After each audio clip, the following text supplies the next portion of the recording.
Journal entry number 32, 15th of October, 1895. As I sit in my study this evening, the firelight casting dancing shadows across these pages, I find myself compelled to record the strangest case Holmes and I ever encountered aboard the narrowest of quarters, one where ancient secrets travelled the English waterways, in the most vulnerable of vessels, and where a theft that should have been impossible in such confined spaces would prove that even among the most learned of men, the darkest human impulses can flourish like weeds in a scholar's garden.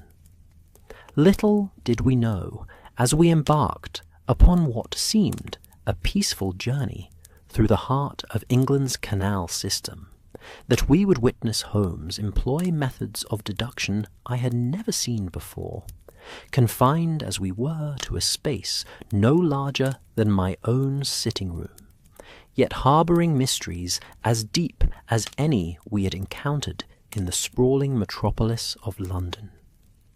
The autumn wind rattles my windows as I write, and I am transported back to that crisp September morning when Holmes first proposed our unusual expedition. I had been reading the morning paper in our familiar quarters at 221 B. Baker Street, occasionally glancing at my friend, who sat in his customary chair, fingers steepled, lost in what I had come to recognize as one of his deeper contemplations. The fog hung thick over London that morning, and the gas lamp still flickered in the street below, casting an ethereal glow that seemed to match Holmes's mysterious mood. "Watson," he said suddenly, without lifting his eyes from whatever invisible problem occupied his brilliant mind, "what would you say to a journey by canal boat?" I lowered my paper, accustomed as I had become to Holmes's unexpected propositions, yet still occasionally surprised by their nature. "A canal boat, Holmes? That seems rather leisurely for your tastes." A smile played at the corners of his mouth. That particular expression, I had learned, indicated he possessed information I did not. "Ah, but this would be no ordinary pleasure cruise, my dear fellow. Professor Aldrich Morrison from Oxford has written requesting our assistance with a rather delicate matter involving the transportation of several priceless manuscripts. It seems the good professor requires discreet protection for documents that, if lost or damaged, would represent an irreplaceable loss to human knowledge." I set down my paper entirely, intrigued despite my natural skepticism of what seemed too simple a case for my friend's unique talents. "What sort of manuscripts, Holmes?" "Medieval texts, primarily," he replied, finally meeting my gaze with those penetrating grey eyes that seemed to see through to the very soul of any matter, including several illuminated works that have never been properly catalogued, and one particular document, a cipher created by a 12th century monk, that Professor Morrison believes may contain the location of a lost monastery library. The collection is being transported from a private estate in Warwickshire to the British Museum for proper preservation and study. The idea held a certain appeal, I must admit. After months of London's grimy streets and the often sordid nature of our urban cases, the prospect of peaceful waterways and a scholarly conversation seemed almost restorative. And why the canal boat rather than more conventional transport? Holmes rose from his chair with that fluid grace that always marked his movements when a case had captured his interest. Professor Morrison is convinced that certain interested parties might attempt to intercept the collection if its route were predictable. The canal system, he argues, offers the most discreet and unexpected method of transport. Who would think to look for priceless manuscripts aboard a simple narrow boat making its unhurried way through the English countryside?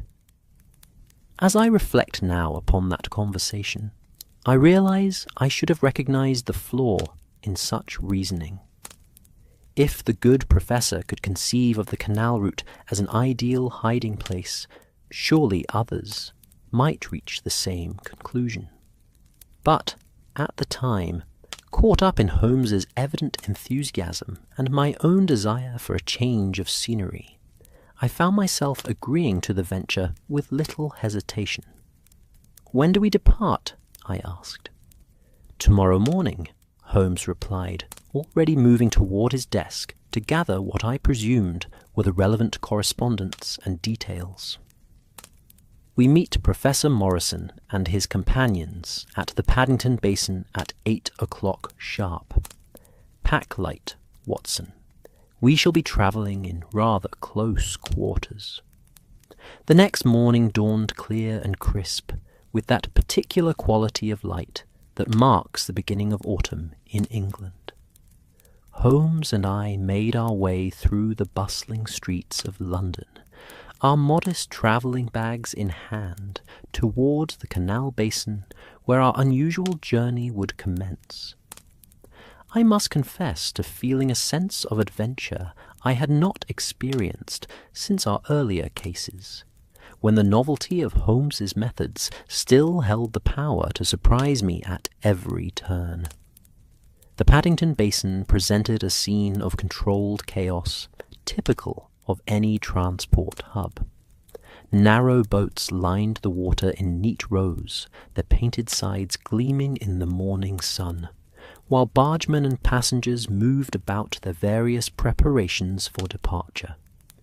The air carried the scent of coal smoke, horse manure, and the muddy odour of canal water, not unpleasant, but distinctly different from the familiar fog and soot of our usual London atmosphere. "There," Holmes said, pointing toward a particularly well-maintained narrow boat moored near the far end of the basin. "The Minerva, if I am not mistaken." Indeed, as we approached, I could see the name painted in elegant script along the boat's side, accompanied by decorative flourishes that suggested this vessel was maintained with more than ordinary care. The narrow boat stretched, perhaps 70 feet in length, but could not have been more than 7 feet wide, a floating corridor that would serve as our home for the next several days. Professor Morrison proved to be a man in his late 50s, with the kind of stooped shoulders and thick spectacles that marked a lifetime spent bent over ancient texts. His grey hair, though thinning, was meticulously groomed, and his manner of dress suggested someone who took great pride in maintaining scholarly dignity, even in unconventional circumstances. When he greeted us at the boat's stern, his handshake was firm despite his academic appearance, and his eyes held an intelligence that immediately earned my respect. "Mr. Holmes, Dr. Watson," he said with evident relief, "I cannot express how grateful I am that you've agreed to assist us.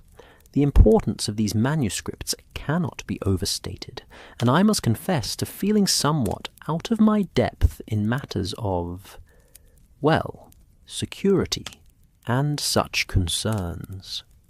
Holmes inclined his head graciously. "Professor Morrison, the pleasure is entirely ours. I trust you've had no difficulties thus far."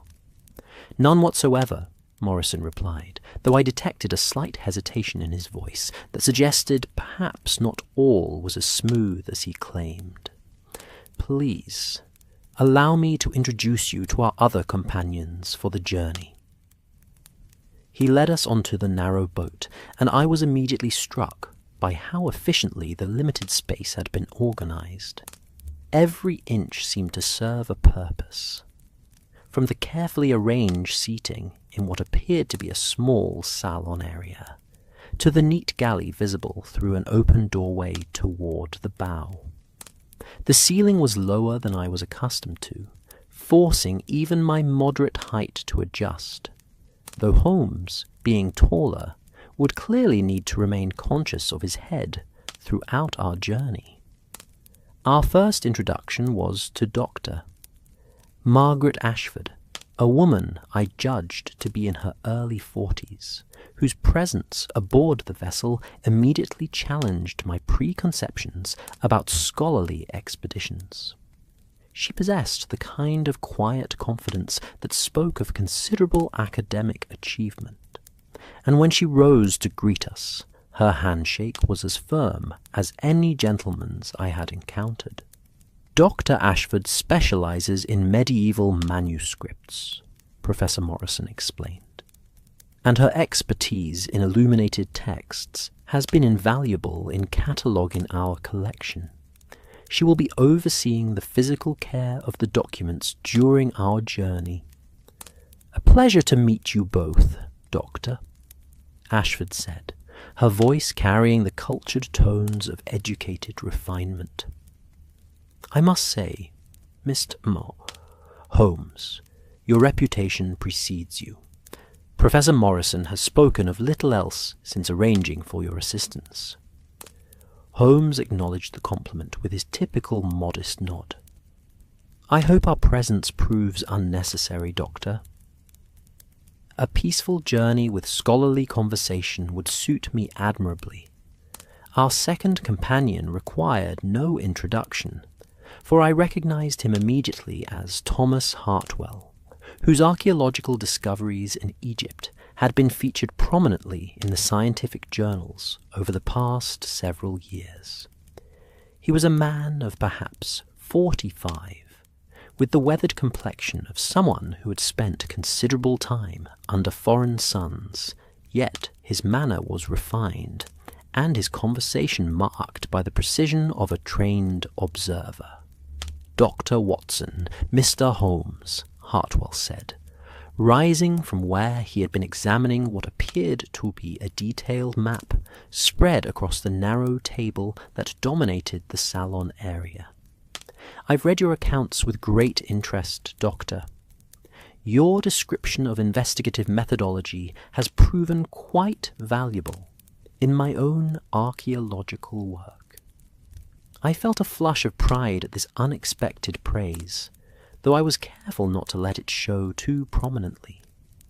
Holmes, I noticed, was already studying the map Hartwell had been examining, his sharp eyes taking in details that would likely prove significant later.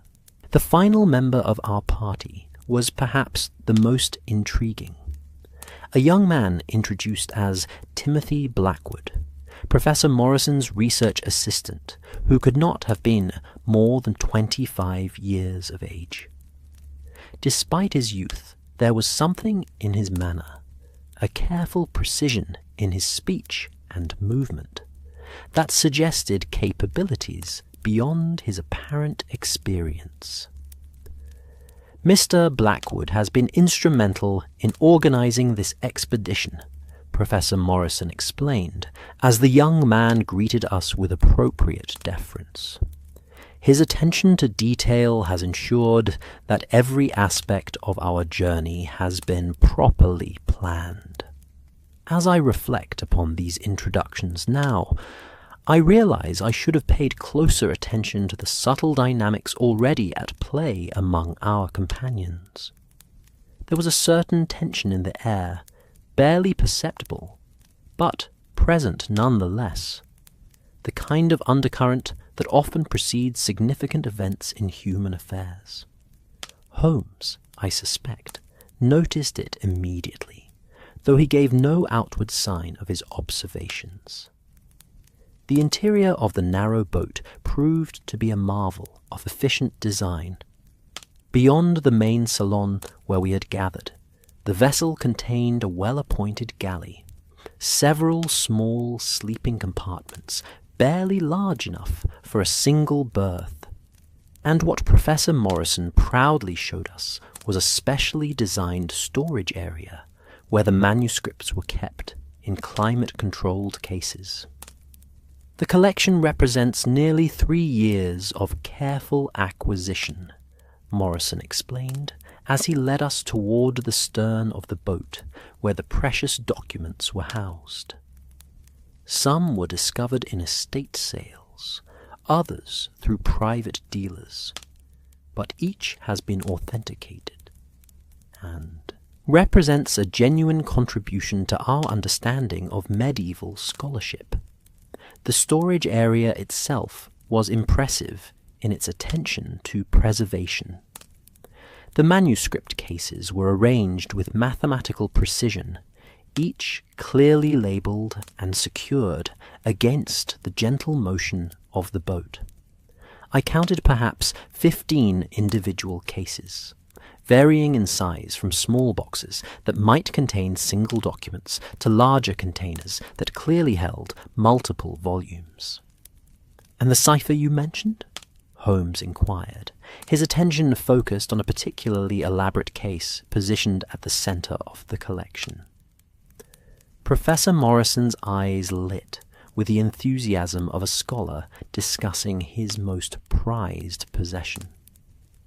"Ah, yes, the Thurston Cipher, created by Brother Benedict of Thurston Abbey sometime in the late 12th century.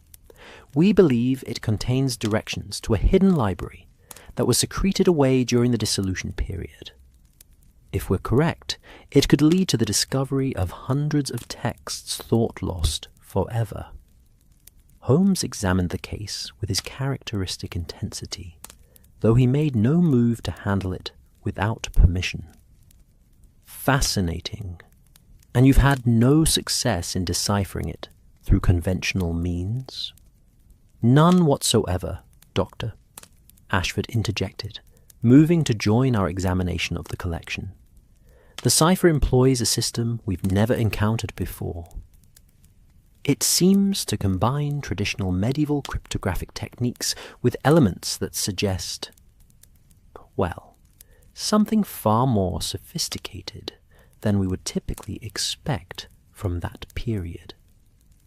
As our small group stood gathered around the precious manuscripts, I became aware of the gentle rocking motion of the boat and the sound of water lapping against the hull. Through the small windows, I could see the busy activity of the canal basin as other vessels prepared for their various journeys. It struck me then how isolated we would soon become, 5 scholars and 2 additional passengers, confined to this narrow floating world, carrying treasures that others might kill to possess. The afternoon was spent in the pleasant process of settling into our temporary quarters and becoming acquainted with the rhythms of Canal boat life. Our captain, a weathered man named Davies, who had spent 30 years navigating England's waterways, proved to be a font of knowledge about the canal system and its peculiarities.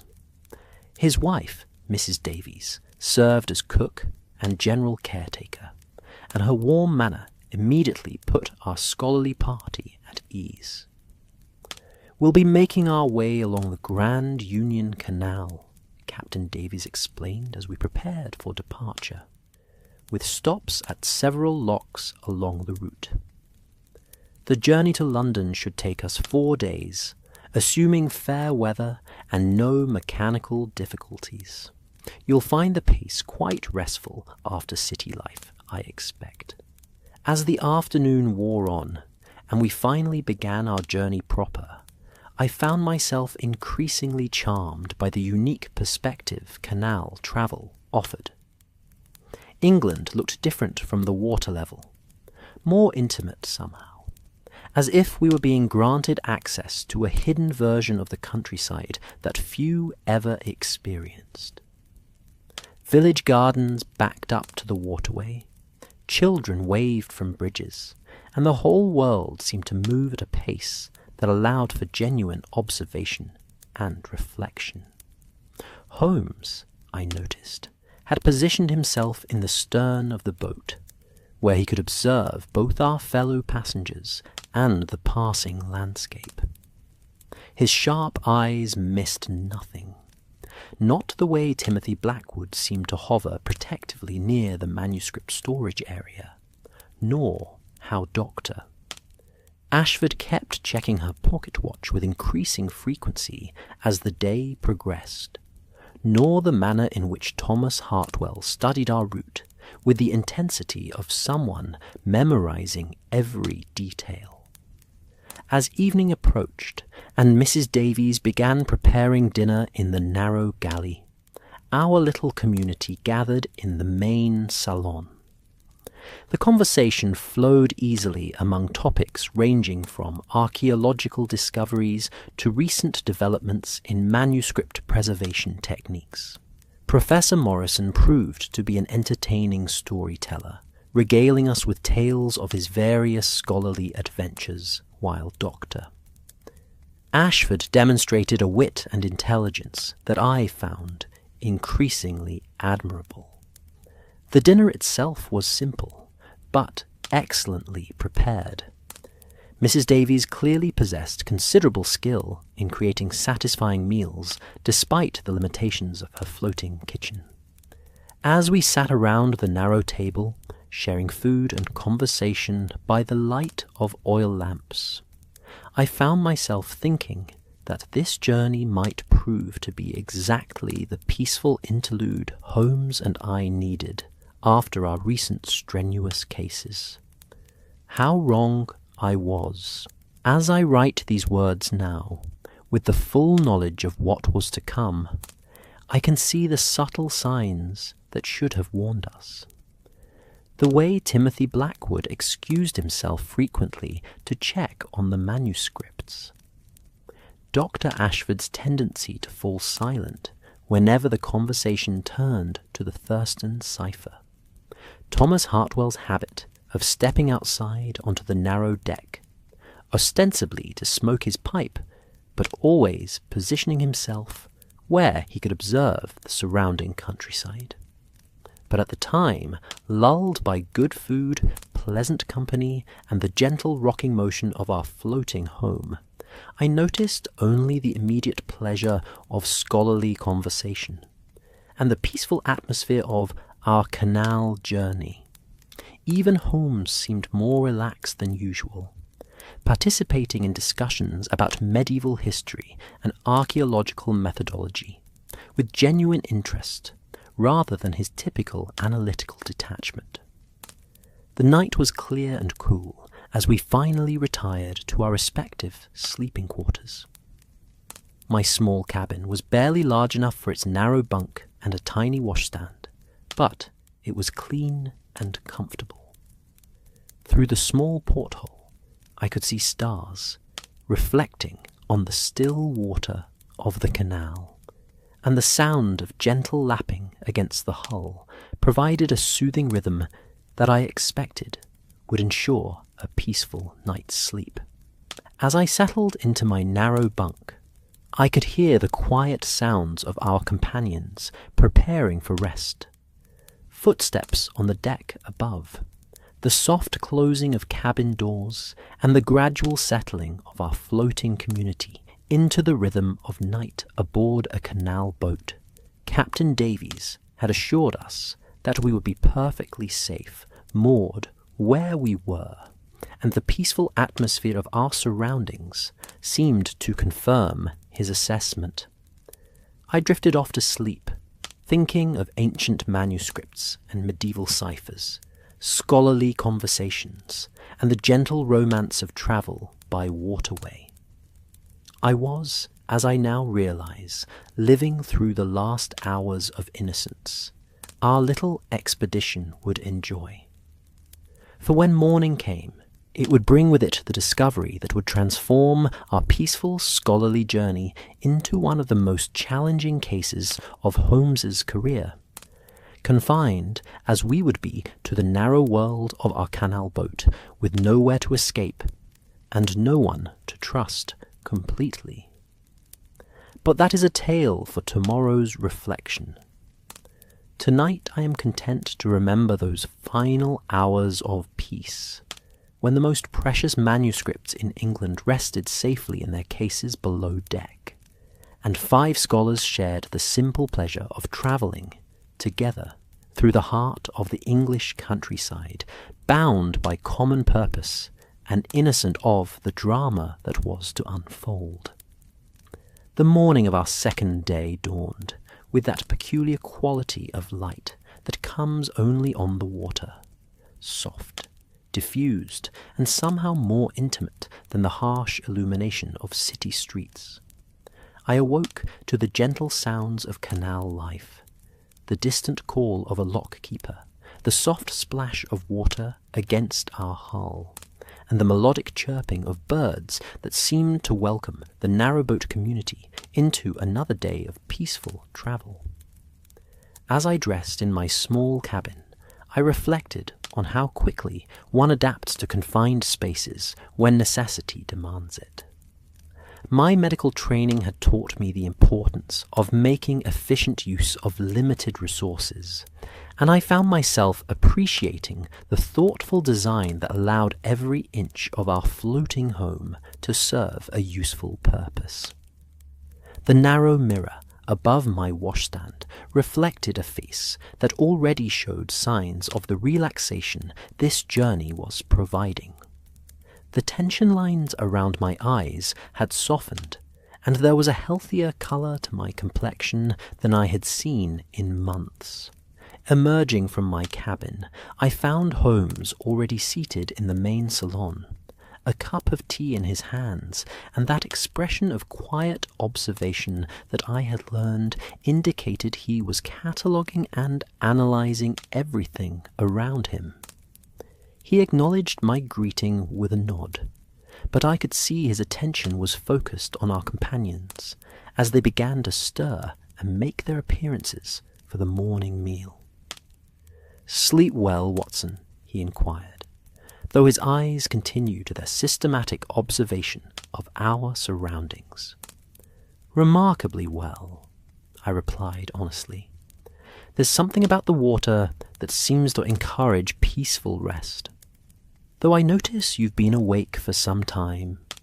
Holmes smiled that knowing smile I had come to associate with his having already learned something significant. "Indeed. I find that the early morning hours offer excellent opportunities for observation. People are less guarded when they believe themselves unobserved, and our confined quarters make such observations quite illuminating." Before I could inquire further about what particular observations he had made, Mrs. Davies appeared from the galley carrying a tray laden with the promising aromas of breakfast. Her cheerful morning greeting and efficient movement through the narrow spaces of the boat demonstrated the kind of practiced skill that comes only from years of canal life. "Good morning, gentlemen," she said with genuine warmth. "I trust you slept well, despite the close quarters. Breakfast will be ready shortly. Fresh eggs from the farm we passed yesterday, and bread baked in my own galley oven. Nothing like a proper breakfast to start a day on the water." Professor Morrison was the next to emerge, his hair somewhat dishevelled, but his manner alert and purposeful. He carried with him a leather satchel that I had noticed he kept close at hand throughout our journey, and his first action upon entering the salon was to glance toward the stern, where the manuscript collection was housed. "Ah, Holmes, Watson," he greeted us, settling into one of the narrow bench seats with obvious satisfaction. "I must say, this method of travel agrees with me far more than I had anticipated. There's something about the steady pace and peaceful surroundings that seems conducive to scholarly reflection." Dr. Ashford appeared moments later, and I was struck again by how she managed to maintain an air of professional dignity despite the informal circumstances of canal boat living. Her dark hair was arranged with simple elegance, and her clothing, while practical for travel, bore the unmistakable marks of quality and careful selection. She carried herself with the confidence of someone accustomed to commanding respect in academic circles. Yet there was a warmth in her manner that made conversation both easy and pleasant. "Good morning," she said, accepting a cup of tea from Mrs. Davies with obvious gratitude. "I confess I've been looking forward to continuing our discussion of manuscript preservation techniques, Professor Morrison. Your collection provides such excellent examples of various approaches to maintaining document integrity over time." As she spoke, I noticed Holmes's attention sharpen slightly, though he gave no outward sign of particular interest. I had learned to recognize these subtle changes in my friend's demeanor, and they usually indicated that some detail had struck him as potentially significant. Thomas Hartwell joined us shortly thereafter, bringing with him the faint aroma of pipe tobacco and the morning air. His weathered face showed the effects of a good night's sleep, and his manner was relaxed and convivial as he settled into our growing breakfast gathering. "Magnificent morning," he announced, with obvious pleasure. I took the liberty of walking along the towpath for a short distance. I always like to get a sense of the terrain when I am in unfamiliar territory. Old habits from my archaeological fieldwork, I suppose. The countryside through this section is particularly beautiful, with several interesting historical features visible from the water level. Professor Morrison leaned forward with evident interest. "Historical features? What sort of things caught your attention?" Hartwell's eyes lit with the enthusiasm of a scholar discussing his specialty. "Well, there are the remains of what appears to be a medieval mill foundation about half a mile back, and I spotted what might be the outline of an old Roman road cutting across the hillside to the east. It's remarkable how much history you can read in the landscape when you know what to look for." Dr. Ashford nodded approvingly. "That's precisely the kind of contextual information that can prove invaluable when working with historical documents. Understanding the geographical and social environment in which manuscripts were created often provides crucial insights into their content and significance." Our final companion, Timothy Blackwood, appeared last, and I noticed immediately that he seemed somewhat more subdued than he had been the previous evening. His usual careful precision was still evident, but there was a quality of preoccupation about him that suggested his mind was occupied with matters beyond our immediate breakfast conversation. "My apologies for the delay," he said, taking his place at our crowded table. "I wanted to check on the manuscript storage area, the temperature and humidity controls, you understand. With such precious documents in our care, one cannot be too careful about environmental conditions." Professor Morrison beamed with obvious pride at his assistant's dedication. "Exactly the kind of attention to detail that makes Timothy invaluable. I don't know what I would do without his meticulous care of every aspect of our scholarly work." As we settled into our breakfast, the conversation naturally turned to the collection of manuscripts that had brought us together. I found myself fascinated by the depth of knowledge each of our companions possessed, and the way their different areas of expertise complemented each other in understanding the significance of what we were transporting. "The illuminated psalter alone, Doctor," Ashford explained as she carefully spread jam on her bread. represents hundreds of hours of painstaking work by medieval scribes and illuminators. The quality of the gold leaf and the sophistication of the artistic techniques suggest it was produced in one of the major monastic scriptoriums, possibly Canterbury or Winchester. Professor Morrison nodded enthusiastically. And when you consider that it contains musical notations that have never been properly transcribed, the potential contribution to our understanding of medieval liturgical music could be extraordinary. Hartwell leaned back in his seat, his archaeological mind clearly working to place these documents in their broader historical context. What strikes me most is the variety of the collection. You have religious texts, secular poetry, historical chronicles, and that intriguing cipher. It suggests these documents were gathered by someone with remarkably broad scholarly interests, or someone who understood their potential commercial value, Timothy Blackwood added quietly, then seemed to catch himself. Not that there's anything wrong with collecting for investment purposes, of course. Private collectors have often been crucial in preserving materials that might otherwise have been lost. Holmes, who had been listening to this scholarly discussion with apparent interest, finally spoke. Mr. Blackwood raises an interesting point about commercial value. I confess my knowledge of the manuscript market is limited. What sort of monetary worth might we be discussing? The question seemed to create a moment of uncomfortable silence around our breakfast table. Professor Morrison cleared his throat diplomatically. Well, of course, from a scholarly perspective, the value is primarily academic.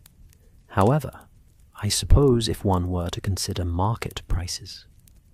Dr. Ashford set down her teacup with a slight clink against the saucer.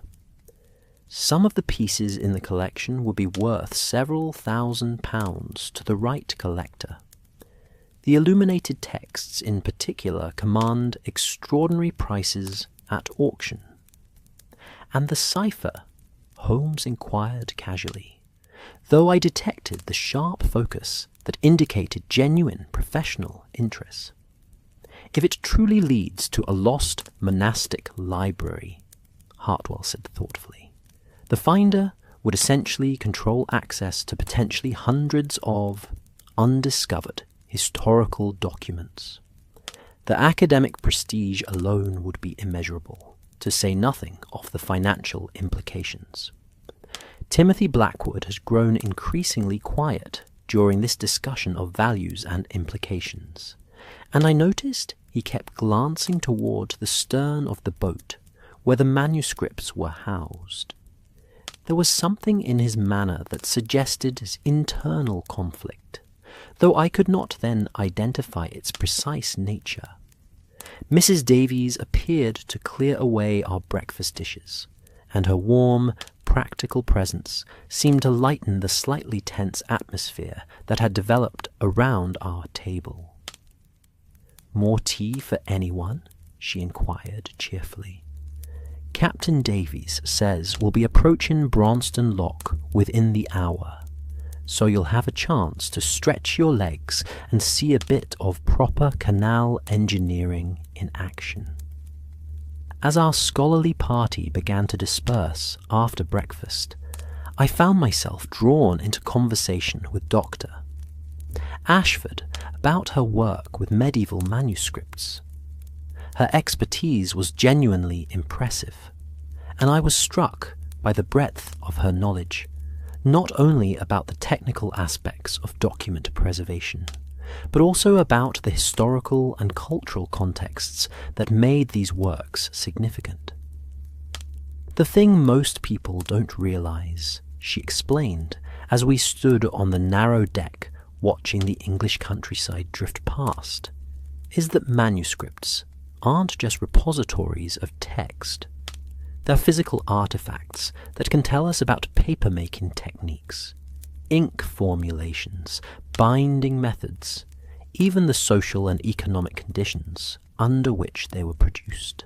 I found this perspective fascinating from a medical standpoint, as it reminded me of how a trained physician can read a patient's history of physical symptoms and subtle signs that would be invisible to the untrained eye.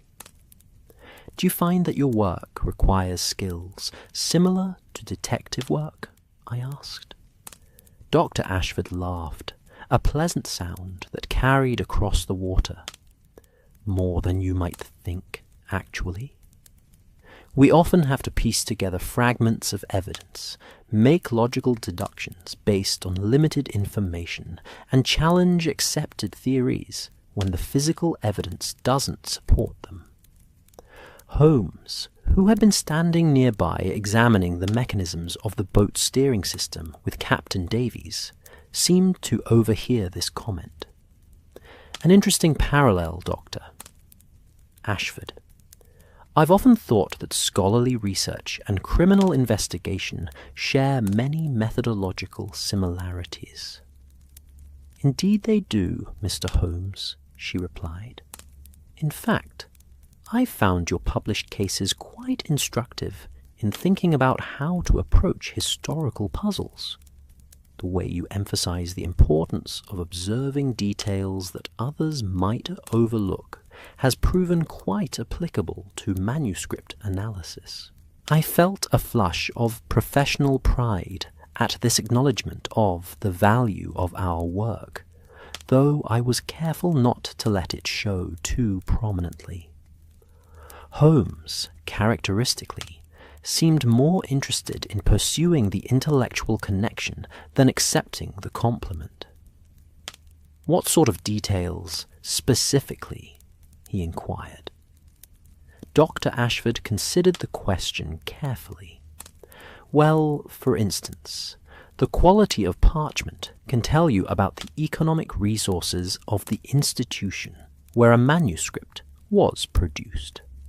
Variations in handwriting might indicate multiple scribes or periods of interruption in the copying process.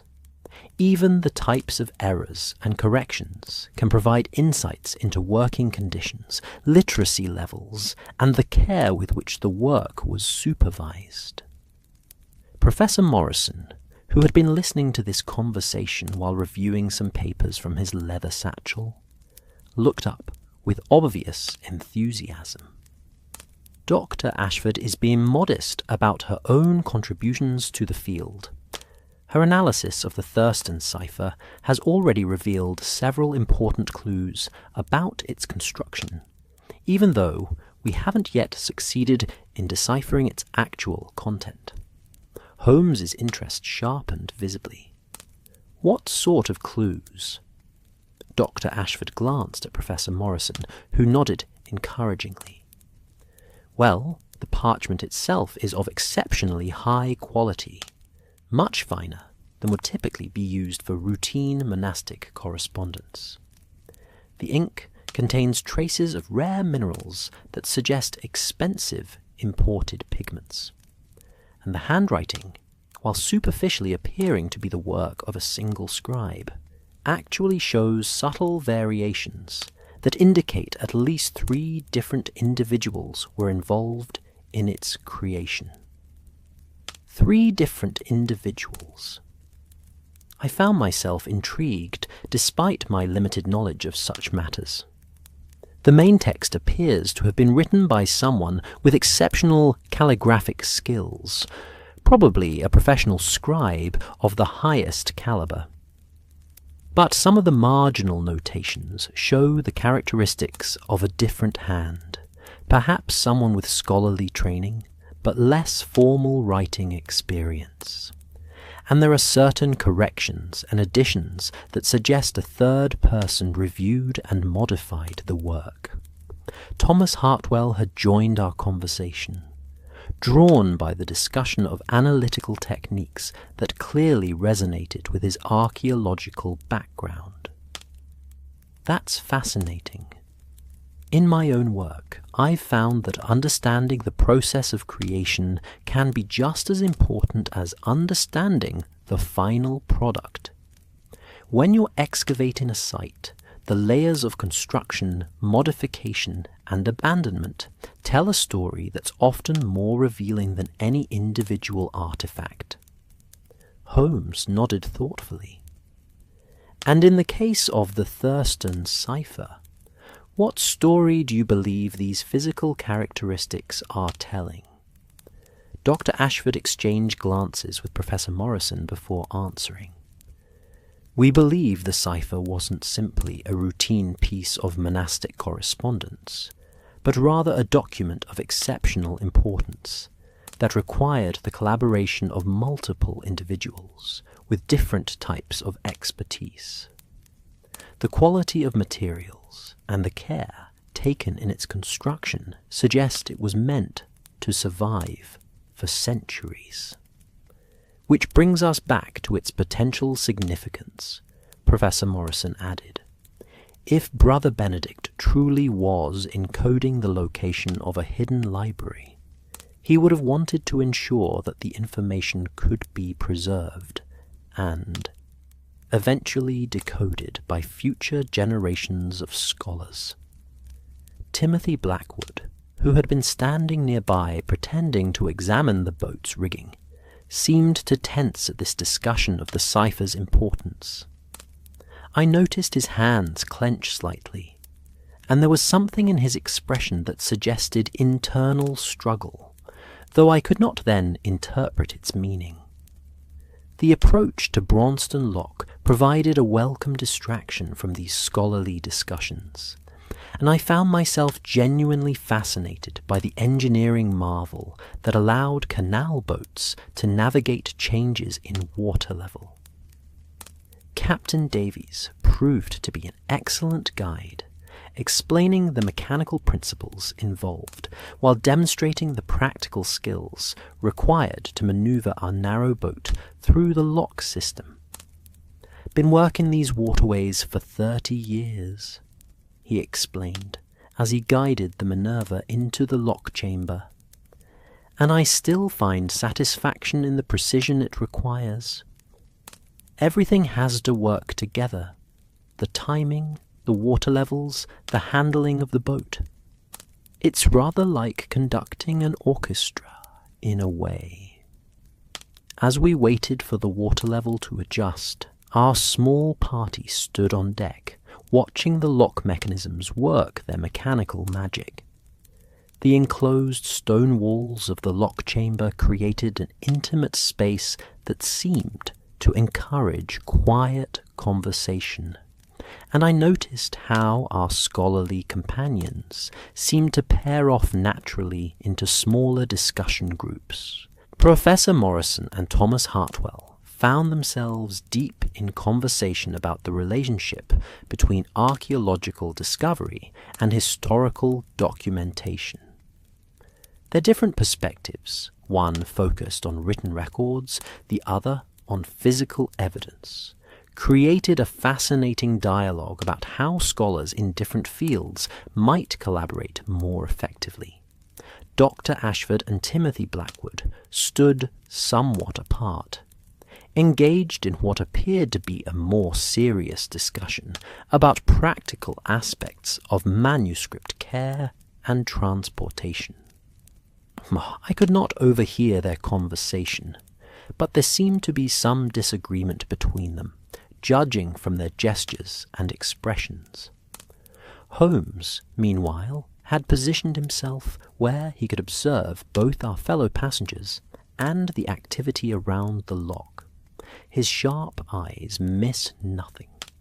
Not the way Timothy kept glancing nervously at the manuscript storage area, nor the manner in which Dr.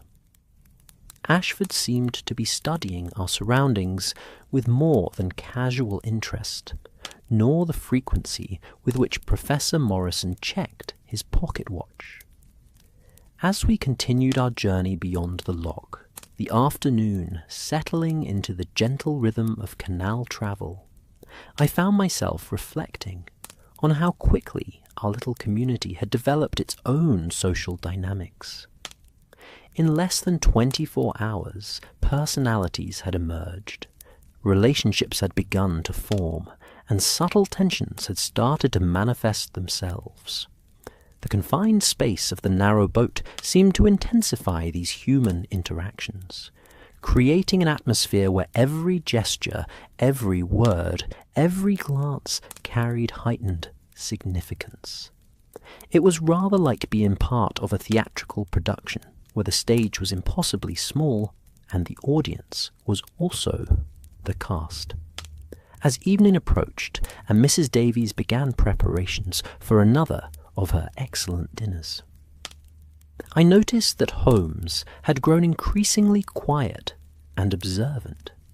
His behaviour suggested that he had begun to detect patterns or anomalies that his trained mind found significant, though he had not yet shared his observations with me.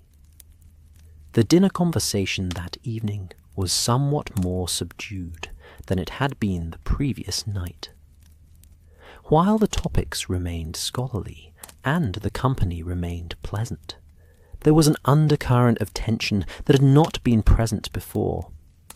Perhaps it was simply the natural result of strangers learning to live in close proximity, but I sensed that something more specific was troubling our scholarly companions.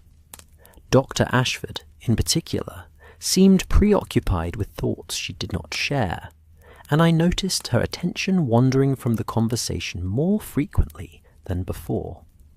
Timothy Blackwood appeared increasingly nervous, and his usual precise manner was marked by occasional moments of distraction that seemed uncharacteristic. Professor Morrison maintained his role as genial host, but I detected signs of strain around his eyes that suggested he was working harder than usual to maintain a pleasant atmosphere. Even Thomas Hartwell, who had been so relaxed and convivial that morning, seemed to have something weighing on his mind as the evening progressed. As I retired to my narrow cabin that second night, I found myself wondering what Holmes had observed that I had missed. The subtle changes in our companion's behaviour suggested that something had shifted during our first full day of travel, but I could not identify what that something might be. Through my small porthole, I could see stars reflected on the still water of the canal, just as I had the previous night. But somehow, the peaceful scene seemed less reassuring than it had before. Perhaps it was simply my imagination, influenced by the day's subtle tensions, but I could not shake the feeling that our little floating community was balanced on the edge of some significant development. I fell asleep that night with the gentle sounds of water against the hull and the quiet settling of our boat into its moorings.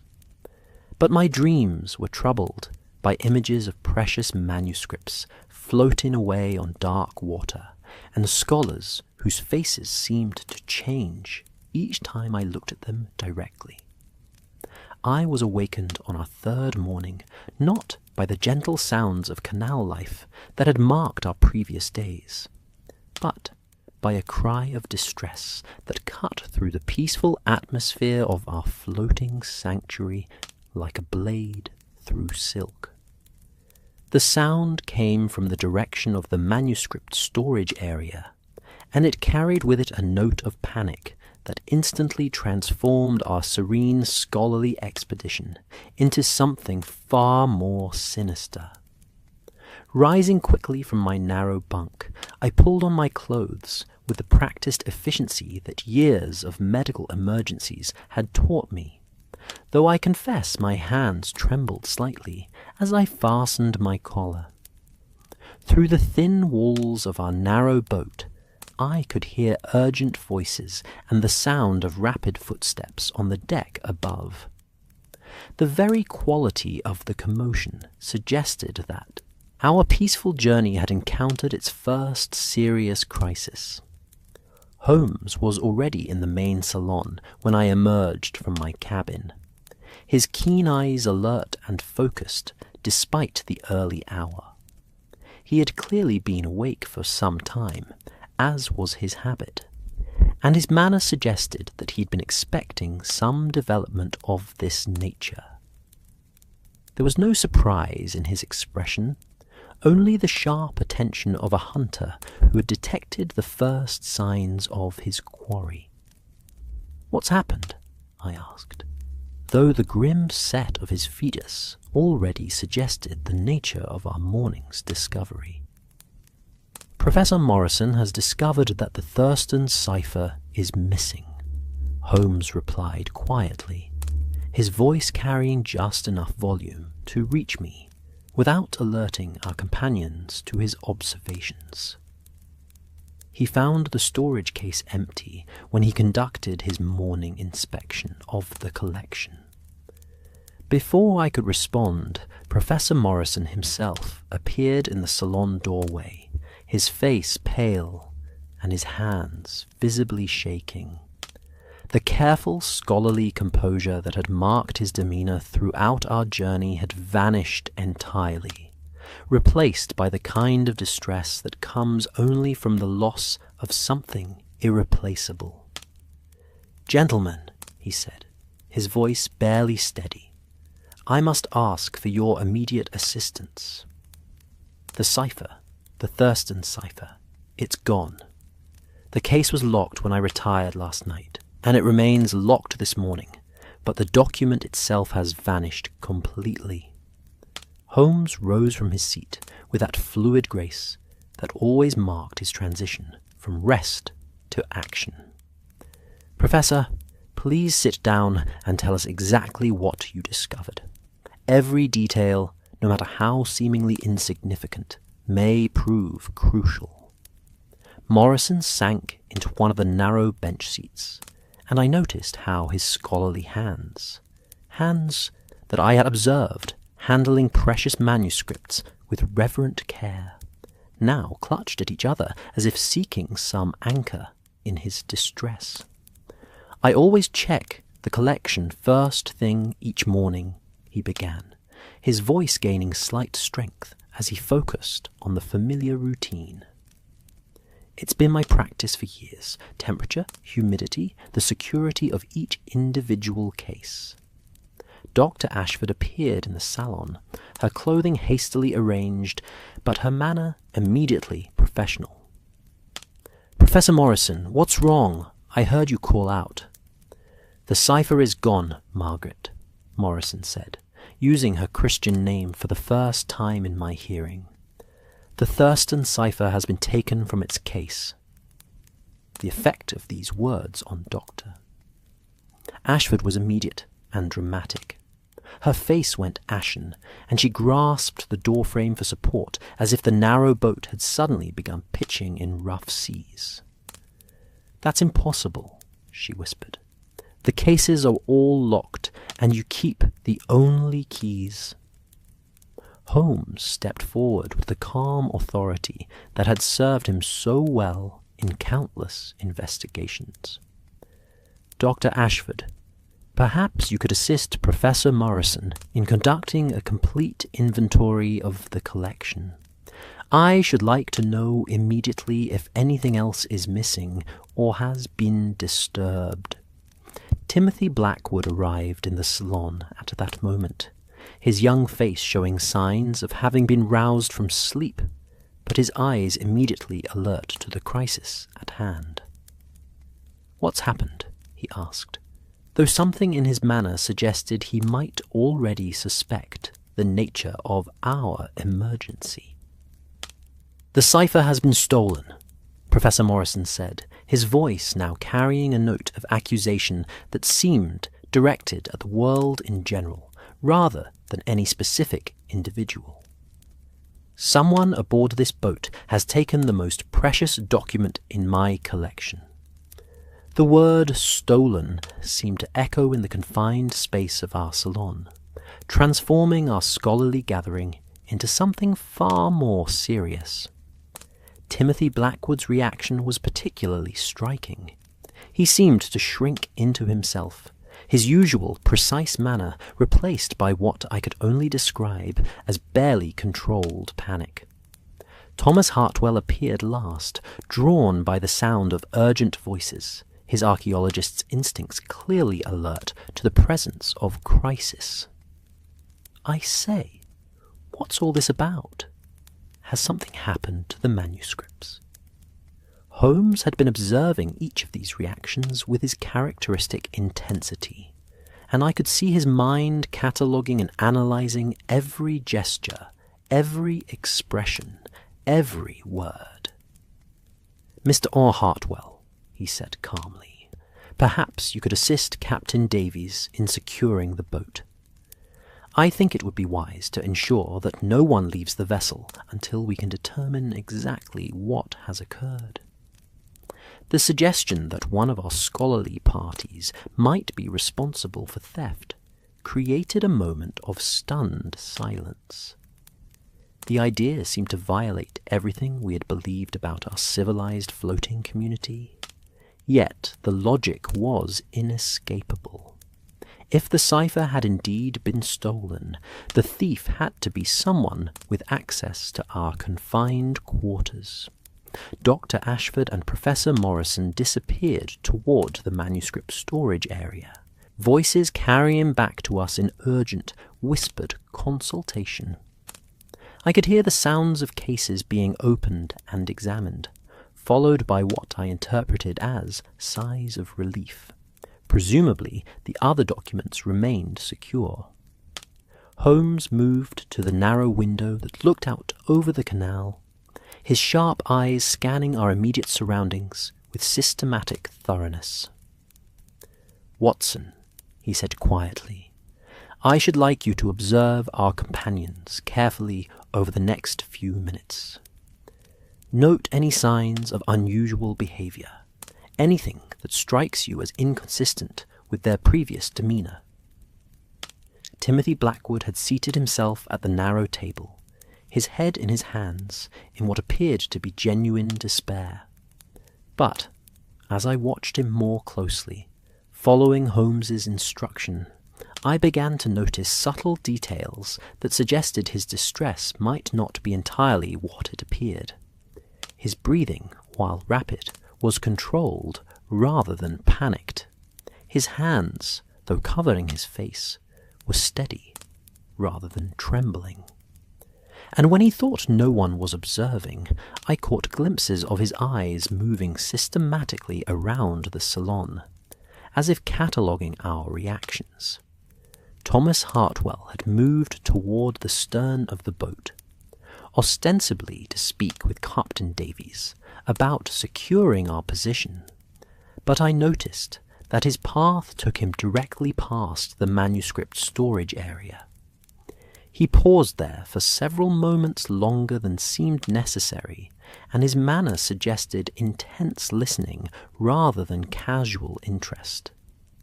Mrs. Davies appeared from the galley area, her warm face creased with concern. "Is everything all right?" she asked. "I heard such a commotion. Nothing's happened to those precious books, has it?"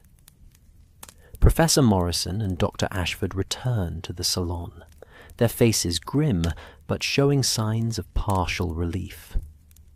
"The rest of the collection appears to be intact," Morrison announced. "Whatever happened, it was specifically targeted at the Thurston cipher." Holmes turned from the window, his attention now fully focused on our little gathering. "Professor Morrison, I would like to examine the empty case, if you please. And I think it would be advisable for everyone to remain in the salon until we can establish exactly what we're dealing with."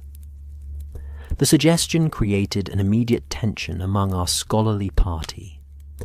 The idea of being confined to the main salon, already small for 5 people, under circumstances of mutual suspicion, was clearly uncomfortable for everyone involved.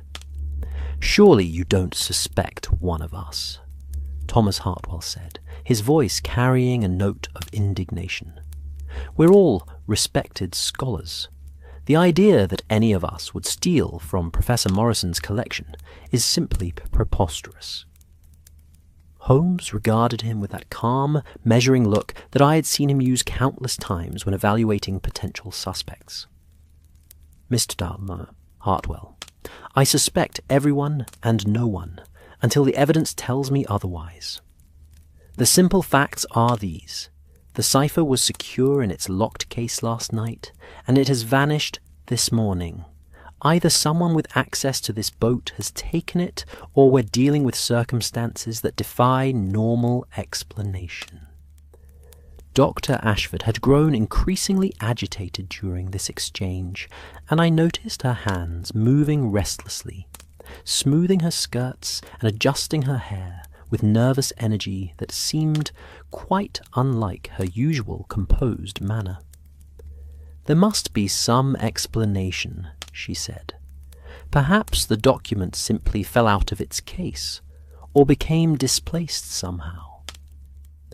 "The case was locked, Margaret," Professor Morrison reminded her, his voice now carrying a sharp edge of suspicion that had not been present in their earlier interactions. "You know as well as I do that those manuscript cases are designed specifically to prevent any possibility of documents becoming displaced." Timothy Blackwood looked up from the table where he had been sitting in apparent despair. "What if someone has a duplicate key?" he suggested quietly. "I mean, if someone were planning to steal the cipher, they would need to have prepared access to the storage cases." The suggestion seemed to strike Professor Morrison with the force of revelation. "Good God," he whispered, "I never considered—" "But who would have had the opportunity to make duplicate keys?" Holmes had been listening to this exchange with growing interest, and I could see that familiar look in his eyes that indicated pieces of a puzzle beginning to arrange themselves into patterns. "An excellent question, Professor Morrison.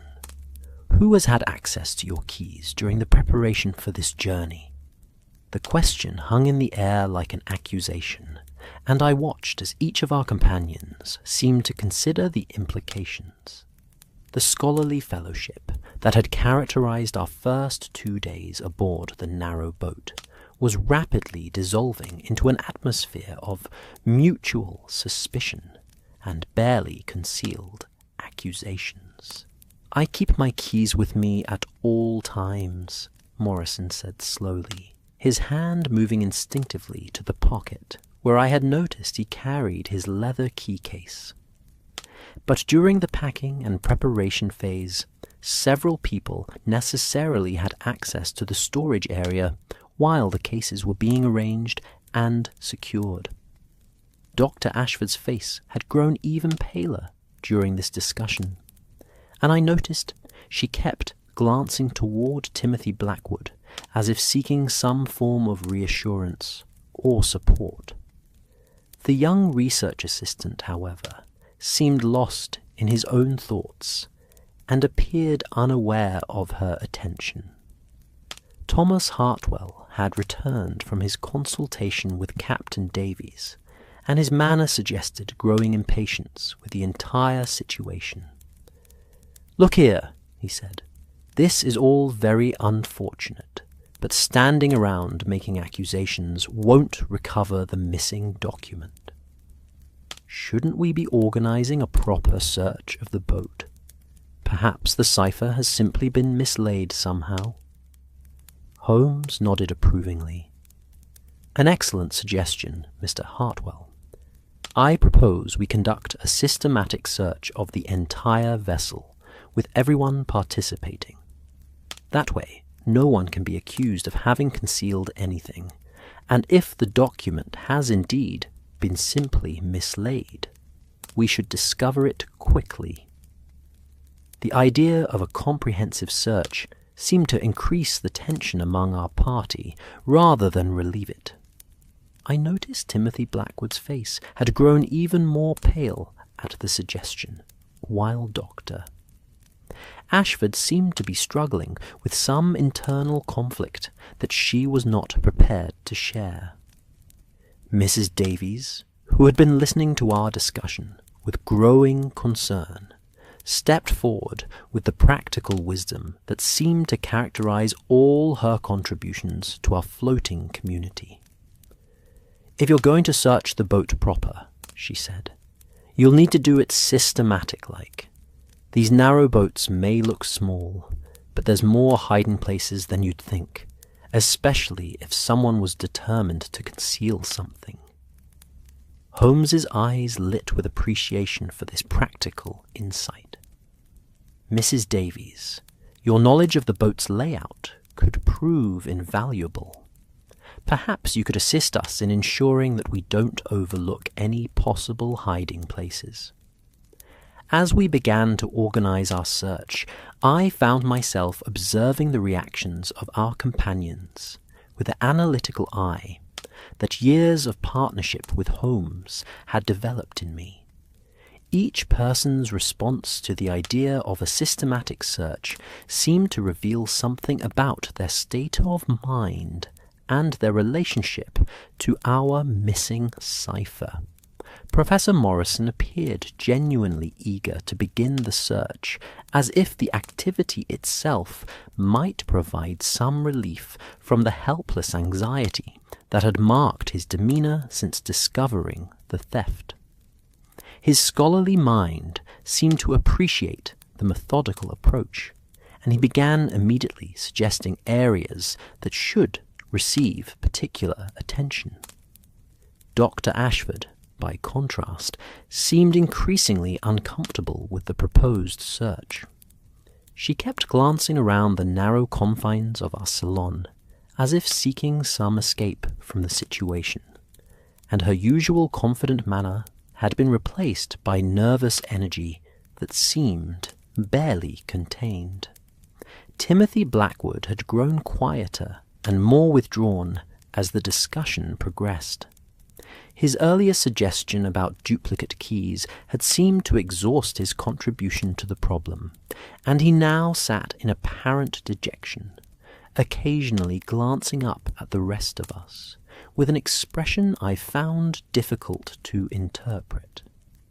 Thomas Hartwell had thrown himself into the organization of the search with the kind of systematic approach one would expect from an experienced archaeologist.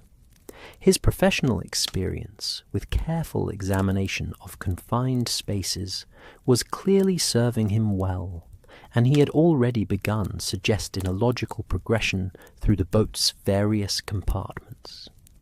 Holmes, meanwhile, had positioned himself where he could observe both our preparations and our reactions to them. I could see his mind working to analyze not just the physical evidence of the missing cipher, but the human dynamics that were revealing themselves under the pressure of our crisis.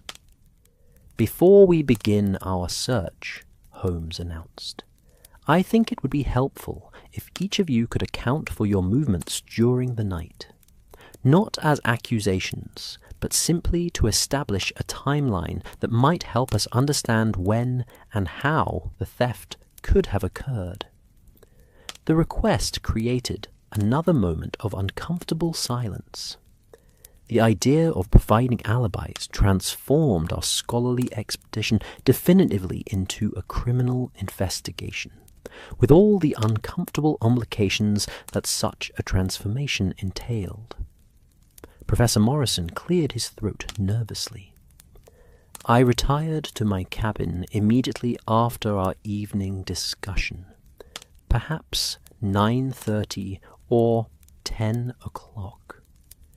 I read for a short while before sleeping, and I'm certain I heard no unusual sounds during the night. Dr. Ashford hesitated before responding. I also retired early, but I confess I didn't sleep well. The confined quarters, you understand. I may have been awake for periods during the night, but I saw nothing suspicious. Timothy Blackwood looked up from the table with an expression of barely controlled anxiety. I was in my cabin throughout the night. But these walls are so thin. Surely, if someone had been moving about, we would have heard them. Thomas Hartwell nodded agreement. Precisely my thought. I'm normally a light sleeper, and I heard nothing unusual. Though I suppose someone sufficiently careful might have moved about without creating enough disturbance to wake the rest of us. Holmes had been listening to these accounts with his characteristic attention to detail, and I could see him filing away not just the information provided, but the manner in which each person had chosen to present their alibi. Mrs. Davies, who had been following our discussion with growing concern, stepped forward again. "Begging your pardon," she said, "but if someone had been moving about the boat during the night, my husband and I would likely have noticed. Our cabin is positioned where we can hear most everything that happens aboard, and I'm certain we heard nothing out of the ordinary." This information seemed to deepen rather than resolve our mystery. If the theft had occurred during the night, as seemed most logical, how had the thief managed to access the locked storage case and remove the cipher without creating any sound that would alert other passengers in such confined quarters? Holmes stood quietly for a moment, his sharp eyes moving systematically around our little gathering, and I could almost see his mind sorting through the possibilities and contradictions that our situation presented. When he finally spoke, his voice carried the calm authority that I had learned to associate with significant developments in his investigations. "I think," he said carefully, "that our search will prove quite instructive. But before we begin, I would like to make one observation. Whoever took the Thurston cipher possessed not only access to the storage case, but also detailed knowledge of its contents and significance. This was not a random theft committed by someone hoping to find something valuable. This was a carefully planned operation, targeting a specific document for specific reasons." The implication of Holmes's observation settled over our little gathering like a cold fog. If he was correct, and I had rarely known him to be wrong about such matters, then our thief was not only someone with physical access to our boat, but someone with scholarly knowledge sufficient to recognize the particular value of the Thurston cipher among all the precious documents in Professor Morrison's collection. In other words, the thief was almost certainly one of us. The systematic search of our narrow boat began with the kind of methodical precision that I had come to associate with Holmes's most challenging investigations. Yet there was something uniquely unsettling about conducting such an examination within the confines of our floating sanctuary, where every corner searched represented an invasion of someone's temporary privacy, and every hiding place discovered seemed to cast deeper shadows of suspicion over our scholarly community. Holmes had arranged for us to work in pairs, with himself supervising the overall process while ensuring that no area of the boat remained unexamined. The psychological effect of this arrangement was immediately apparent. By pairing potential suspects together, he created situations where each person was simultaneously searcher and observed, investigator and potential criminal. It was a masterful piece of human chess that revealed as much about our companions' characters as it did about the physical spaces we examined. I found myself paired with Thomas Hartwell for the examination of the sleeping quarters. and I was impressed by the archaeological precision he brought to the task. His trained eye for detecting disturbances in apparently undisturbed spaces proved invaluable as we carefully examined each narrow cabin, though I noticed he seemed particularly thorough when examining areas that belonged to our younger companions. "Look here, Watson," Hartwell said as we worked through Timothy Blackwood's small cabin. "See how these personal effects are arranged. Everything is positioned with almost mathematical precision. Clothes folded exactly. Toiletries arranged by size and function. This is either the work of someone with obsessive tendencies, or someone who wanted to ensure that any disturbance would be immediately apparent." I studied the cabin with my medical eye, noting the same details that had caught Hartwell's attention. "Or," I suggested, "someone who has been trained in institutional living, military service, boarding school, that sort of systematic approach to limited personal space." We found nothing suspicious in Timothy's cabin, but the examination had revealed aspects of his character that seemed at odds with the nervous, somewhat scattered young man we had observed during the morning's crisis. The methodical organization of his personal space suggested a mind capable of careful planning and precise execution, qualities that might prove relevant to our investigation. Dr. Ashford's cabin presented a striking contrast. While equally neat, her possessions were arranged with an aesthetic sense that spoke of someone accustomed to creating beauty, even in confined circumstances. Her few pieces of jewellery were displayed like tiny artworks. Her clothing hung with attention to colour harmony, and her small collection of books was arranged in a way that created visual as well as functional appeal. But as Hartwell and I examined her space more carefully, we began to notice subtle signs of recent disturbance.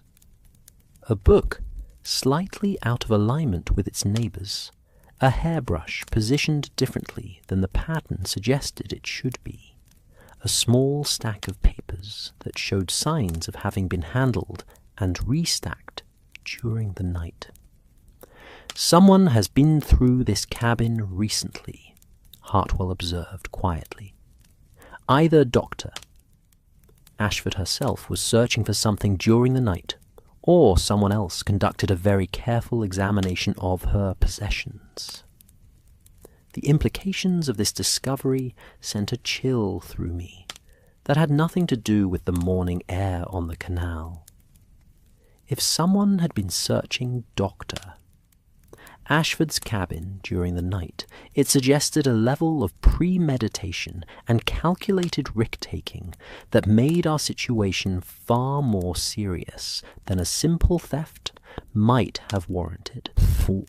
Meanwhile, Holmes and Professor Morrison were conducting their examination of the manuscript storage area with the kind of intense focus that I had learned to associate with my friend's most significant discoveries.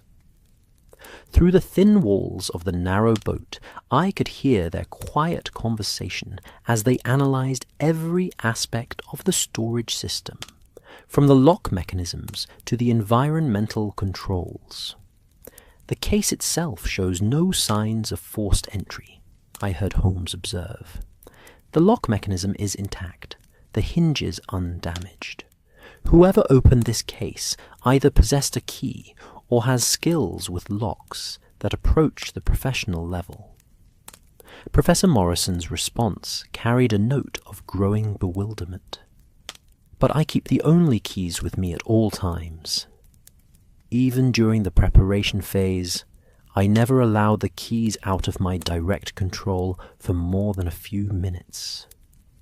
Dr. Ashford and Timothy Blackwood had been assigned to search the galley and common areas, and I could hear their voices engaged in what seemed to be an increasingly tense conversation. The strain of our situation was clearly affecting the dynamic between them, and their previous easy collaboration had been replaced by careful politeness that suggested underlying suspicion.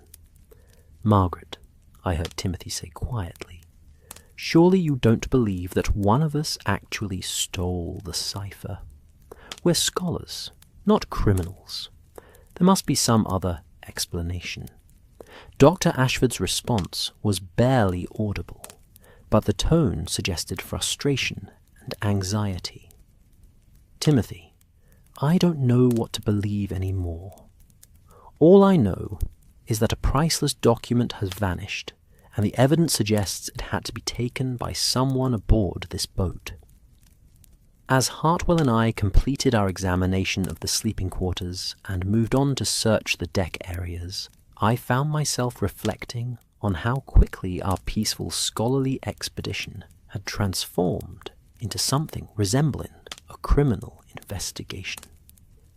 The intimate atmosphere that had characterized our first 2 days of travel had been replaced by an undercurrent of suspicion that seemed to poison every interaction. Captain Davies had moored our boat in a position that allowed for systematic examination of the surrounding area, and Holmes had taken advantage of this to conduct what he called an environmental analysis of our situation. I watched him move along the towpath beside our boat, his sharp eyes taking in every detail of the canal bank, the nearby locks, and the other vessels that shared our section of waterway. "Watson," he called softly, "could you join me for a moment?" I left Hartwell to continue his examination of the deck storage areas, and made my way to where Holmes stood, studying the ground beside our mooring point. His expression was one of intense concentration, and I could see he had discovered something significant. "Observe the towpath here," he said, pointing to an area of soft earth beside the canal. "What do you make of these impressions?" I knelt beside him and studied the ground with the careful attention that years of partnership taught me to apply to his observations. The earth showed clear signs of recent disturbance, footprints that seemed too fresh for normal towpath traffic, and what appeared to be marks left by some kind of rope or cord. Someone was here during the night, I concluded, and they appear to have been handling rope or line of some kind. Holmes nodded approvingly. "Precisely. And note the pattern of the footprints. They move from this point directly toward our boat, then return along the same path. Someone approached the Minerva from the towpath during the night, spent some time beside the hull, then departed by the same route." The implications of this discovery were immediately apparent. If someone had approached our boat from the towpath during the night, it opened up possibilities for the theft that had nothing to do with our scholarly companions aboard the narrow boat. "Could an outsider have gained access to the cipher?" I asked, though even as I spoke, I realized the practical difficulties such a theory would face. Holmes stood and brushed the earth from his hands, his expression thoughtful, but not entirely convinced by the external theft theory. "Possible, Watson, but consider the practical challenges. An outside thief would need not only physical access to the boat, but also knowledge of which specific document to target, familiarity with the storage system, and the means to open a locked case without leaving evidence of forced entry." As we returned to the boat, I noticed that the search conducted by our various pairs had reached completion, and our companions were gathering in the main salon with expressions that suggested the systematic examination had raised more questions than it had answered. Dr. Ashford looked particularly distressed, and I wondered if she had discovered evidence of the nighttime search of her cabin that Hartwell and I had observed. Timothy Blackwood seemed even more withdrawn than before, his usual precise manner replaced by an air of barely controlled anxiety that was becoming increasingly difficult to ignore. Professor Morrison appeared exhausted by the morning's activities, and the strain of having his precious collection violated was clearly taking a considerable toll on his scholarly composure. He slumped in one of the narrow benches with the kind of defeated posture that suggested a man whose faith in human nature had been severely shaken. Thomas Hartwell, by contrast, seemed energized by the investigative process.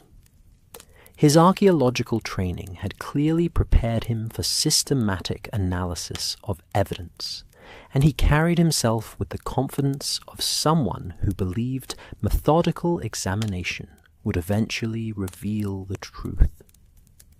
Holmes positioned himself at the center of our gathering, his keen eyes moving from face to face as he prepared to share his preliminary conclusions. "Ladies and gentlemen," he began, "our search has revealed several significant facts that I believe will prove crucial to understanding what occurred during the night." The salon fell silent, except for the gentle lapping of water against our hull, and the distant sounds of canal life continuing around us. Everyone seemed to lean forward slightly, as if proximity to Holmes might somehow provide access to the brilliant deductive processes that had made his reputation. "First," Holmes continued, "we have established that the theft was conducted with considerable skill and planning. The lock mechanism shows no signs of forced entry, which suggests either a duplicate key or professional lock-picking abilities. Second, the thief possessed detailed knowledge of the collection's contents and specifically targeted the Thurston cipher rather than documents that might have been more accessible or obviously valuable."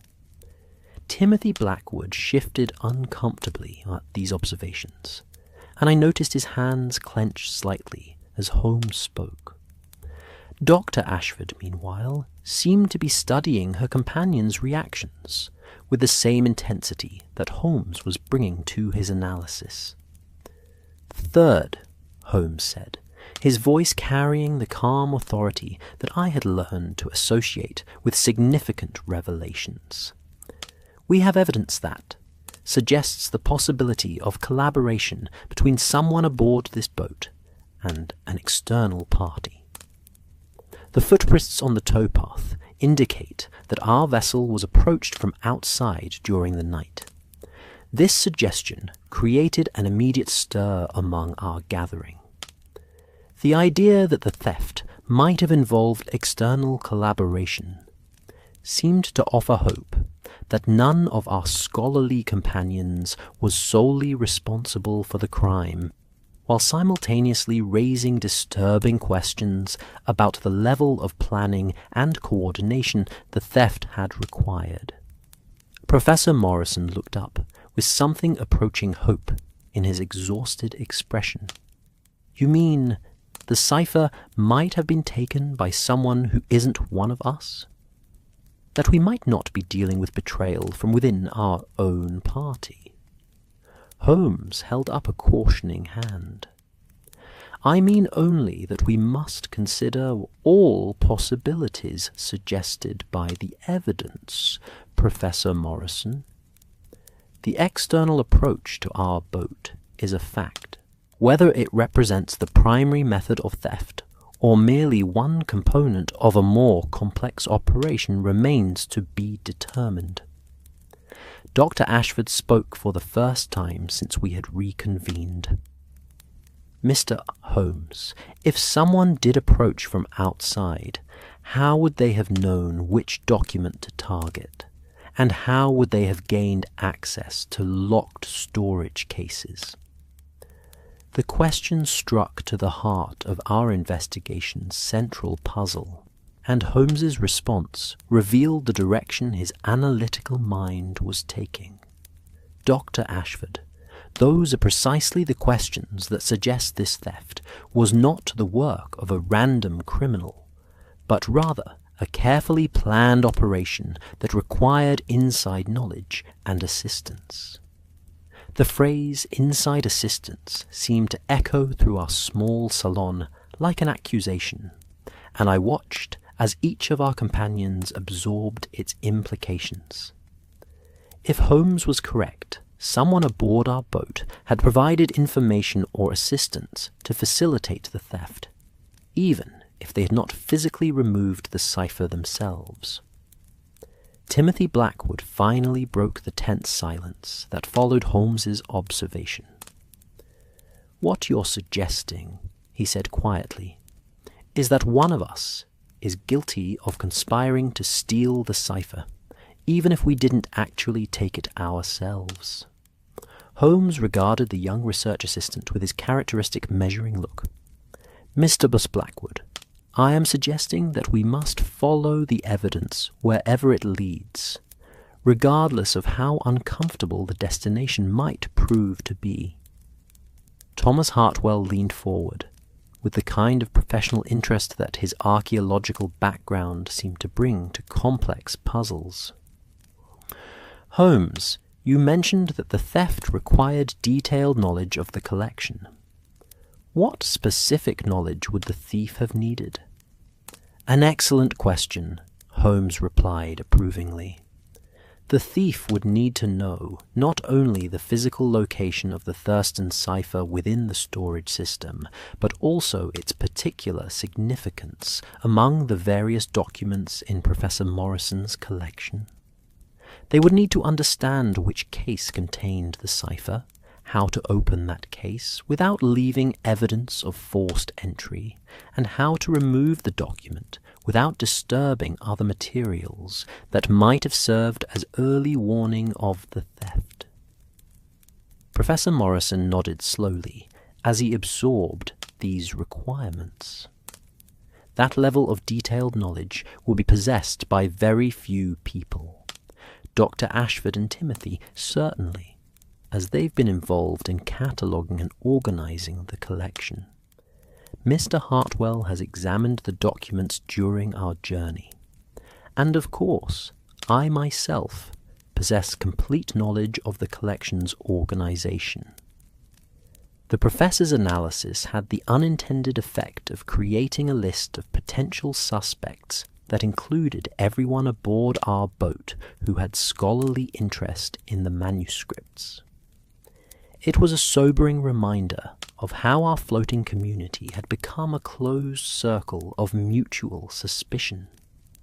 Mrs. Davies, who had been listening to our discussion with growing concern, stepped forward with the practical wisdom that seemed to characterize her contributions to our crisis.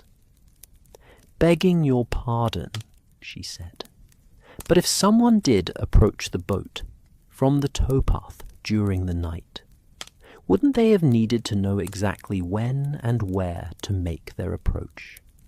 I mean, they'd have to be certain everyone was asleep, and they'd have to know the layout of the boat well enough to find what they were looking for in the dark." Holmes's eyes lit with appreciation for this insight. "Mrs. Davies, you've identified a crucial element of the planning this theft would have required. The external approach suggests coordination with someone aboard who could provide information about sleeping schedules, boat layout, and the exact location of the target document. As the morning wore on, and Holmes continued his methodical analysis of the evidence we had gathered, I found myself studying our companions with the kind of diagnostic attention that my medical training had developed in me. Each person's response to the investigation was revealing aspects of their character and mental state that had been hidden during our peaceful first 2 days of travel. Dr. Ashford, in particular, seemed to be struggling with internal conflicts that she was not prepared to share. Her usual professional confidence had been replaced by nervous energy and frequent glances toward the other members of our party. There was something in her manner that suggested she possessed information relevant to our investigation, but was reluctant to reveal it. Timothy Blackwood had grown increasingly withdrawn as Holmes's analysis progressed. His earlier suggestions about duplicate keys and external thieves had given way to silent observation of the investigative process, and I noticed he seemed particularly attentive whenever Holmes mentioned the level of inside knowledge the theft had required. Thomas Hartwell maintained his archaeologist's professional interest in the investigation, but I detected subtle signs of tension in his manner that suggested the implications of Holmes's analysis were troubling him more than he was prepared to admit. His questions remained intelligent and relevant, but there was a quality of careful calculation in his responses that had not been present in his earlier, more spontaneous contributions. Professor Morrison seemed torn between hope that the external evidence might exonerate his scholarly companions and despair at the growing complexity of the crime against his precious collection. His exhaustion was clearly deepening as the investigation progressed, and I began to worry about the effect this crisis was having on his health. Holmes, meanwhile, continued his systematic analysis with the kind of relentless precision that I had learned to associate with his most challenging cases.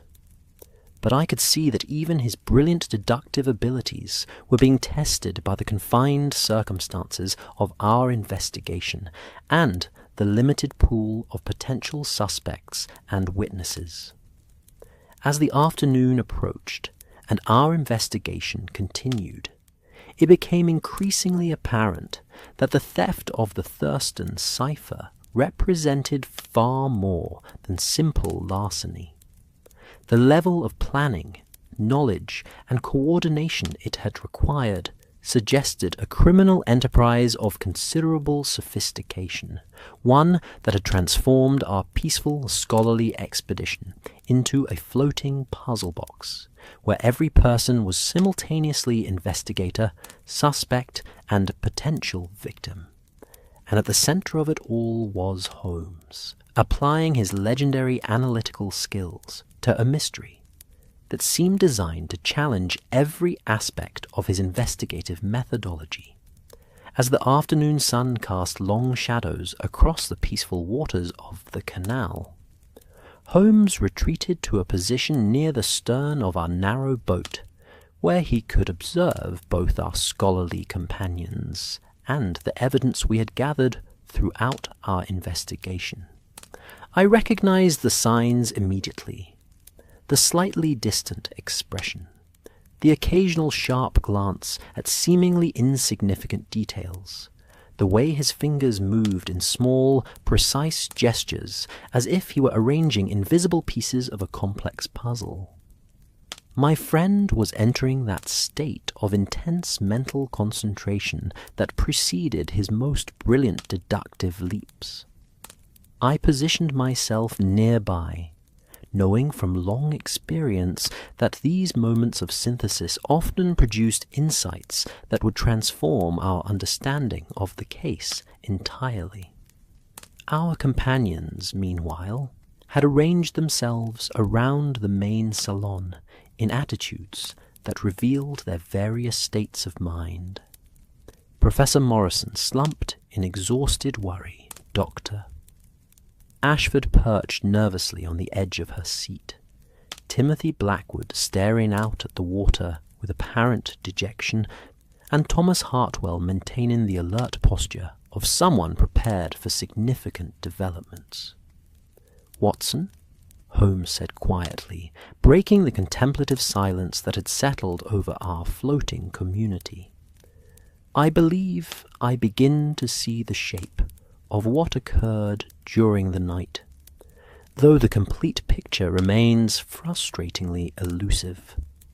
He moved toward the center of our gathering with that fluid grace that always marked his transition from observation to action.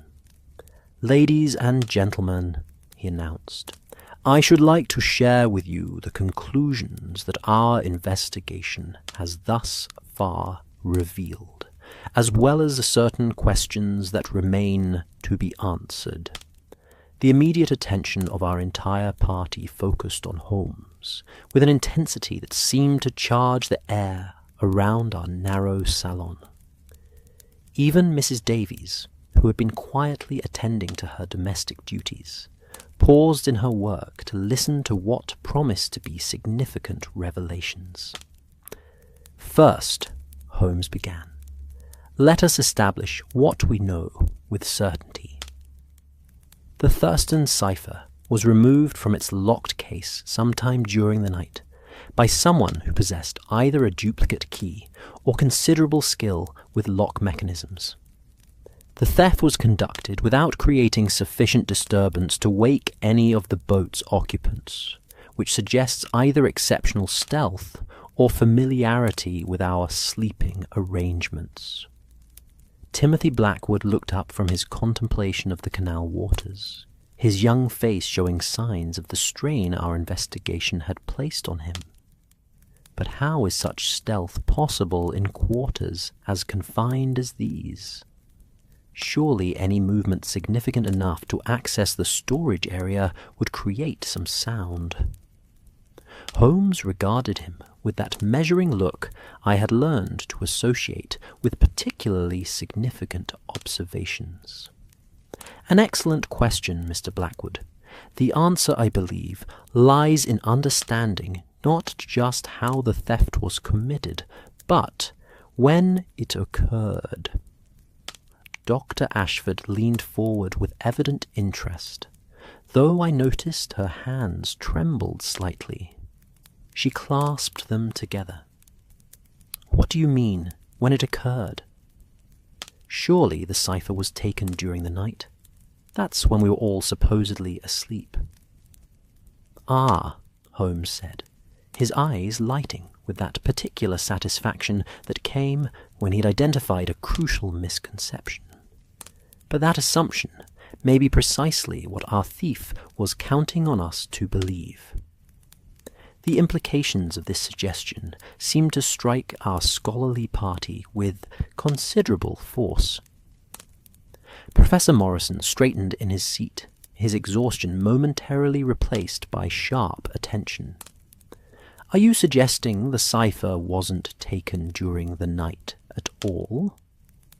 Holmes moved to the narrow window that looked out over the canal, his sharp eyes taking in the peaceful scene of English countryside that surrounded our mooring.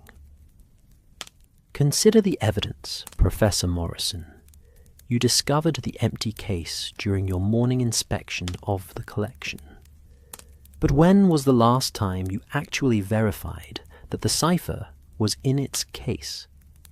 The professor's face went pale as he absorbed the implications of the question.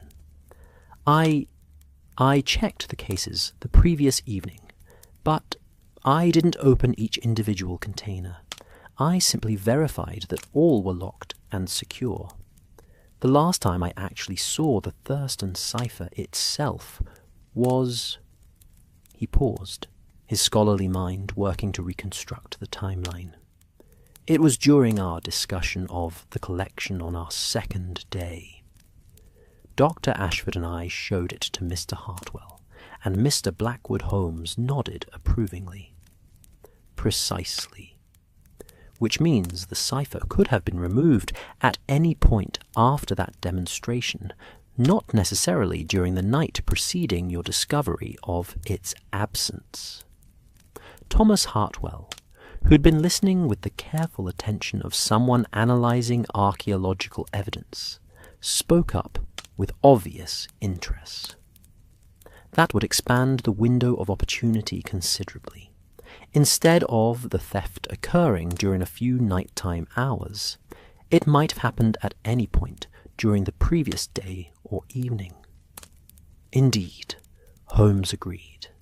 And it would also explain how the thief managed to avoid creating disturbances that would wake other passengers. If the theft occurred during daylight hours or early evening, when people were naturally moving about the boat, any sounds associated with accessing the storage area would have seemed perfectly normal. Dr. Ashford had grown increasingly agitated during this discussion, and I noticed she kept glancing toward Timothy Blackwood, as if seeking some form of reassurance or shared understanding. "But that would mean," she said slowly, "that someone was walking among us, participating in our conversations and activities, while already having committed the theft." The psychological impact of this realization was immediately apparent. The idea that one of our scholarly companions had spent hours in normal social interaction while concealing their crime seemed to violate fundamental assumptions about civilized behavior. Timothy Blackwood's reaction was particularly striking. His face had gone ashen, and his hands showed visible tremors as he gripped the edge of the narrow table. That's a horrible thought," he whispered. "To think that someone could sit here discussing manuscripts and scholarly work while having already stolen the most precious document in the collection." Holmes observed these reactions with his characteristic intensity, and I could see his analytical mind cataloguing every gesture, every expression, every word. "Mr. Blackwood," he said carefully, "you seem particularly distressed by the psychological implications of the crime. Might I ask why this aspect troubles you more than the simple fact of the theft itself?" The young research assistant looked up with an expression of such genuine anguish that I felt my medical instincts responding to what appeared to be authentic emotional distress. "Because it means the thief isn't just a criminal. They're someone who could maintain a facade of friendship and scholarly collaboration while betraying the trust of everyone aboard this boat." Professor Morrison had been following this exchange with growing comprehension, and suddenly he straightened with an expression of dawning realization. "Good God," he said quietly. "If the theft occurred during our second day, during daylight hours, then the person responsible has been observing our investigation, listening to our theories, perhaps even participating in the search for the very document they had already stolen." The salon fell silent as the full implications of this possibility settled over our little community.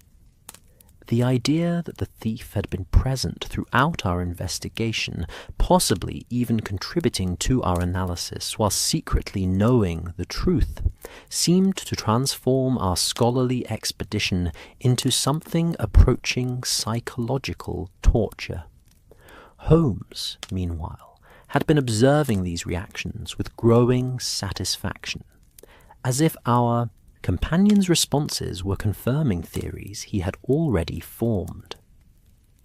"Professor Morrison," he said, "you've identified precisely the issue that makes this case so particularly fascinating from a criminal psychology perspective."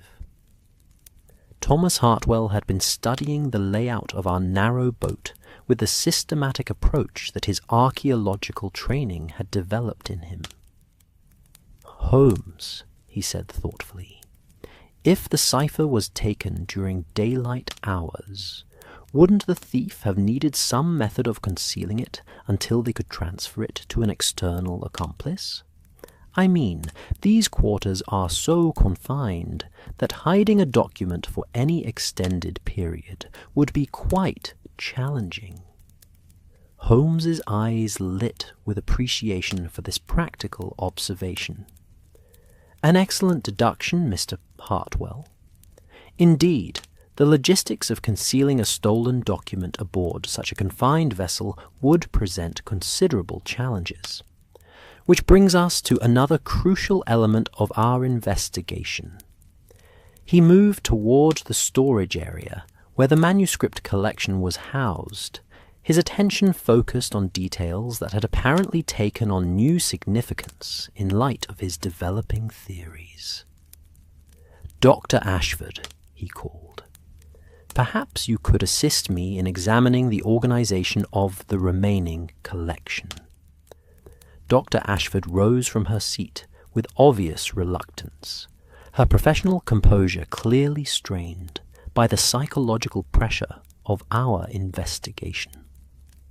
As she joined Holmes near the manuscript cases, I noticed her movements seemed less confident than they had during our earlier scholarly discussions.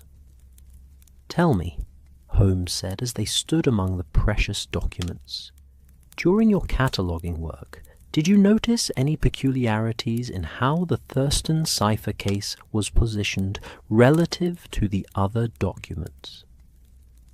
Dr. Ashford studied the arrangement with the trained eye of a manuscript specialist, but something in her manner suggested she was struggling with information she was reluctant to reveal.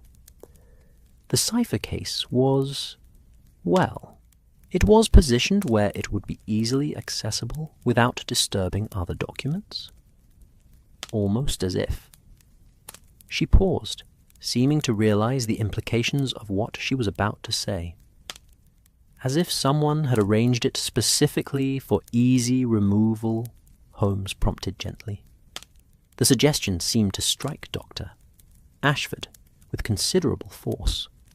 She sank into the nearest available seat, her face pale and her hands visibly shaking.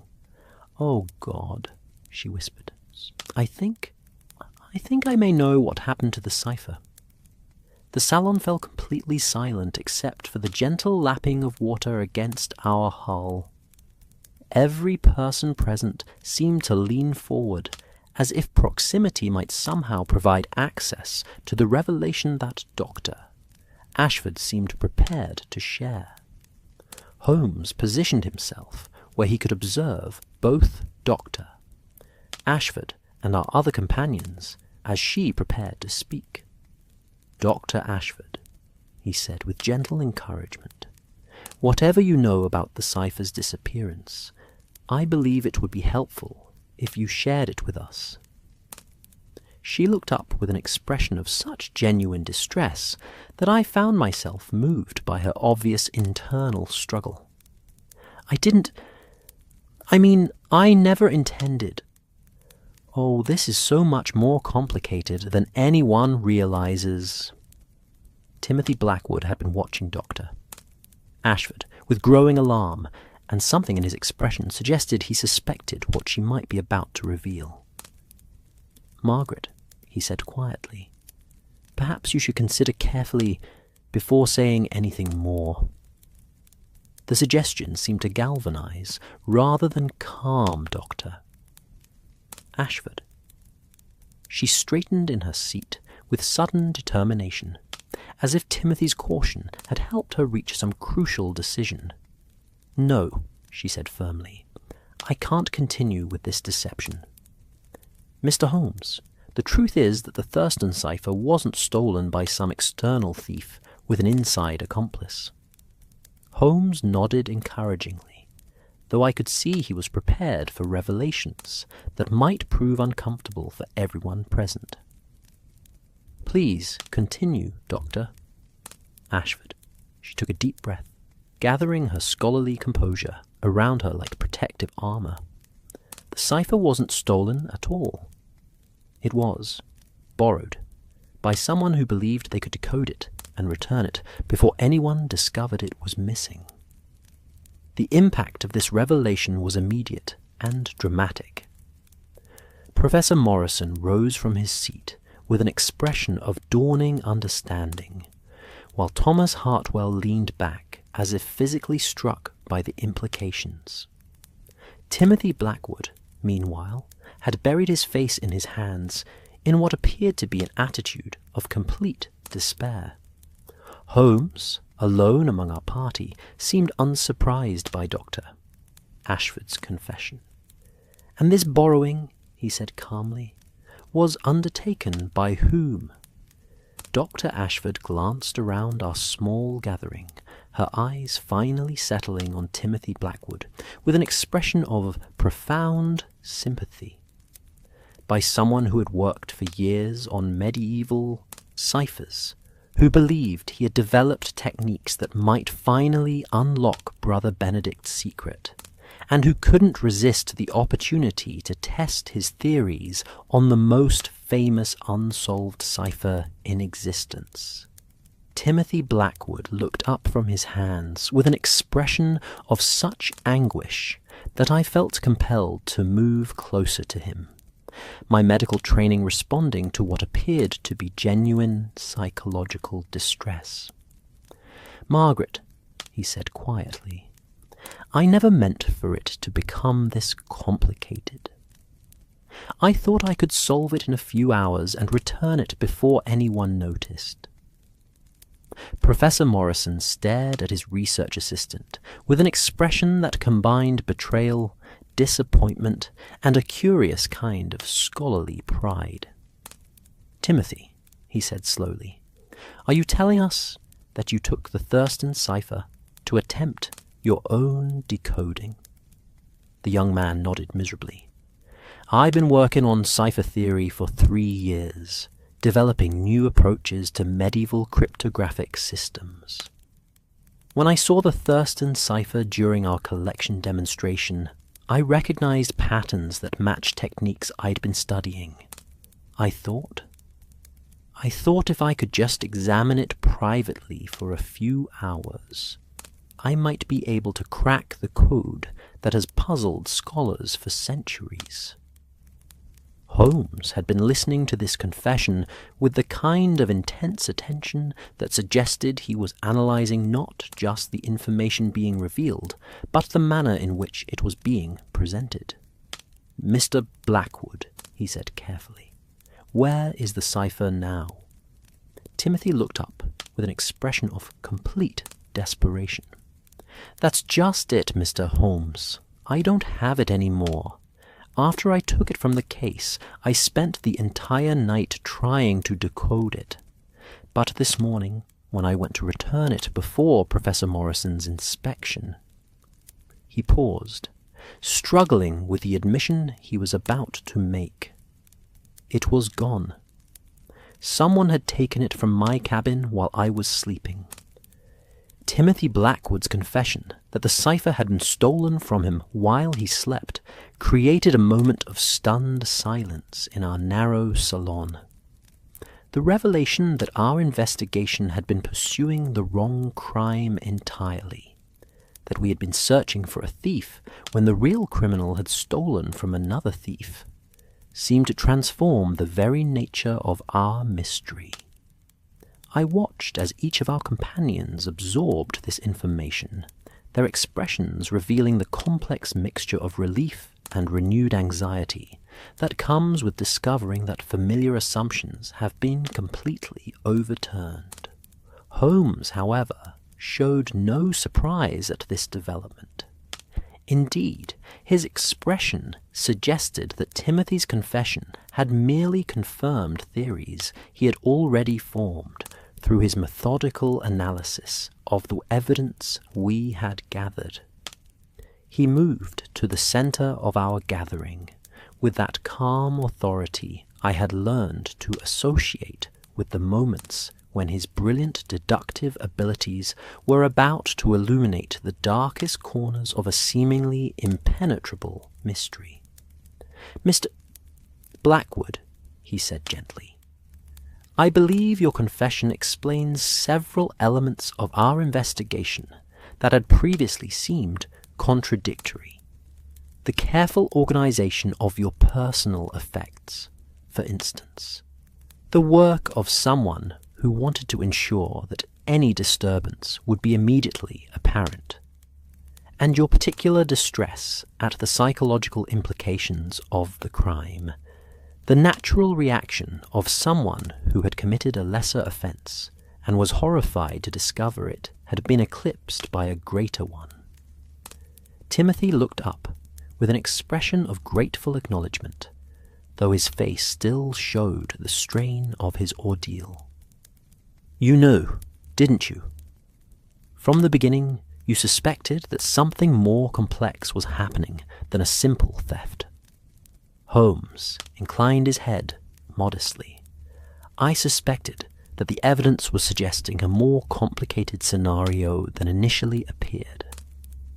Your behavior, while consistent with guilt, seemed more aligned with someone concealing a secret rather than someone who had committed a serious crime. And Dr. Ashford's obvious knowledge of information she was reluctant to share suggested a level of complicity that seemed inconsistent with her character as I had observed it. Dr. Ashford had been listening to this exchange with obvious relief at having her own burden of secret knowledge finally revealed. But now she leaned forward with renewed concern. "Mr. Holmes, if Timothy took the cipher to decode it, but someone else stole it from him, then we're back to the same questions we started with. Who aboard this boat would have known that Timothy had the cipher, and how did they gain access to his cabin without waking him?"